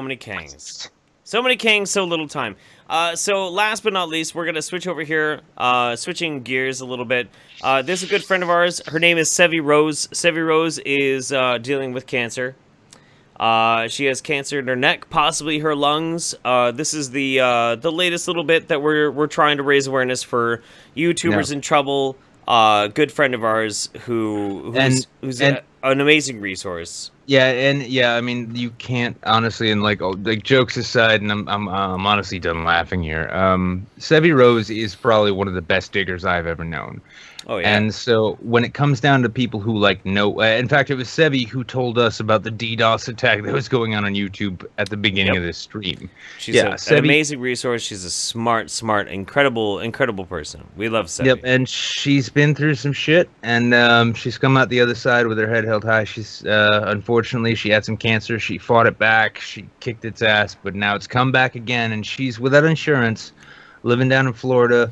and it ain't any of this whole like irresponsibility shit. Like Sevvie had a fucking series of shit hands dealt to her, played him as best she could, ended up where she is, and now she's facing a shit situation again. And if you want to support somebody who genuinely like goes after facts, tries to figure out what the fuck is going on, and then not only reports it herself, but then gives it to all of your favorite bigger YouTubers like Kraut and T, let's say. Oh yeah, no, it's a great resource. Yeah, and honestly, like, you know, go over to the site. We're gonna link it in the low bar if we haven't already, and yeah, go through Sevvie's. It's in the description. It's in the description. Yeah, no, yeah, Sevvie's great.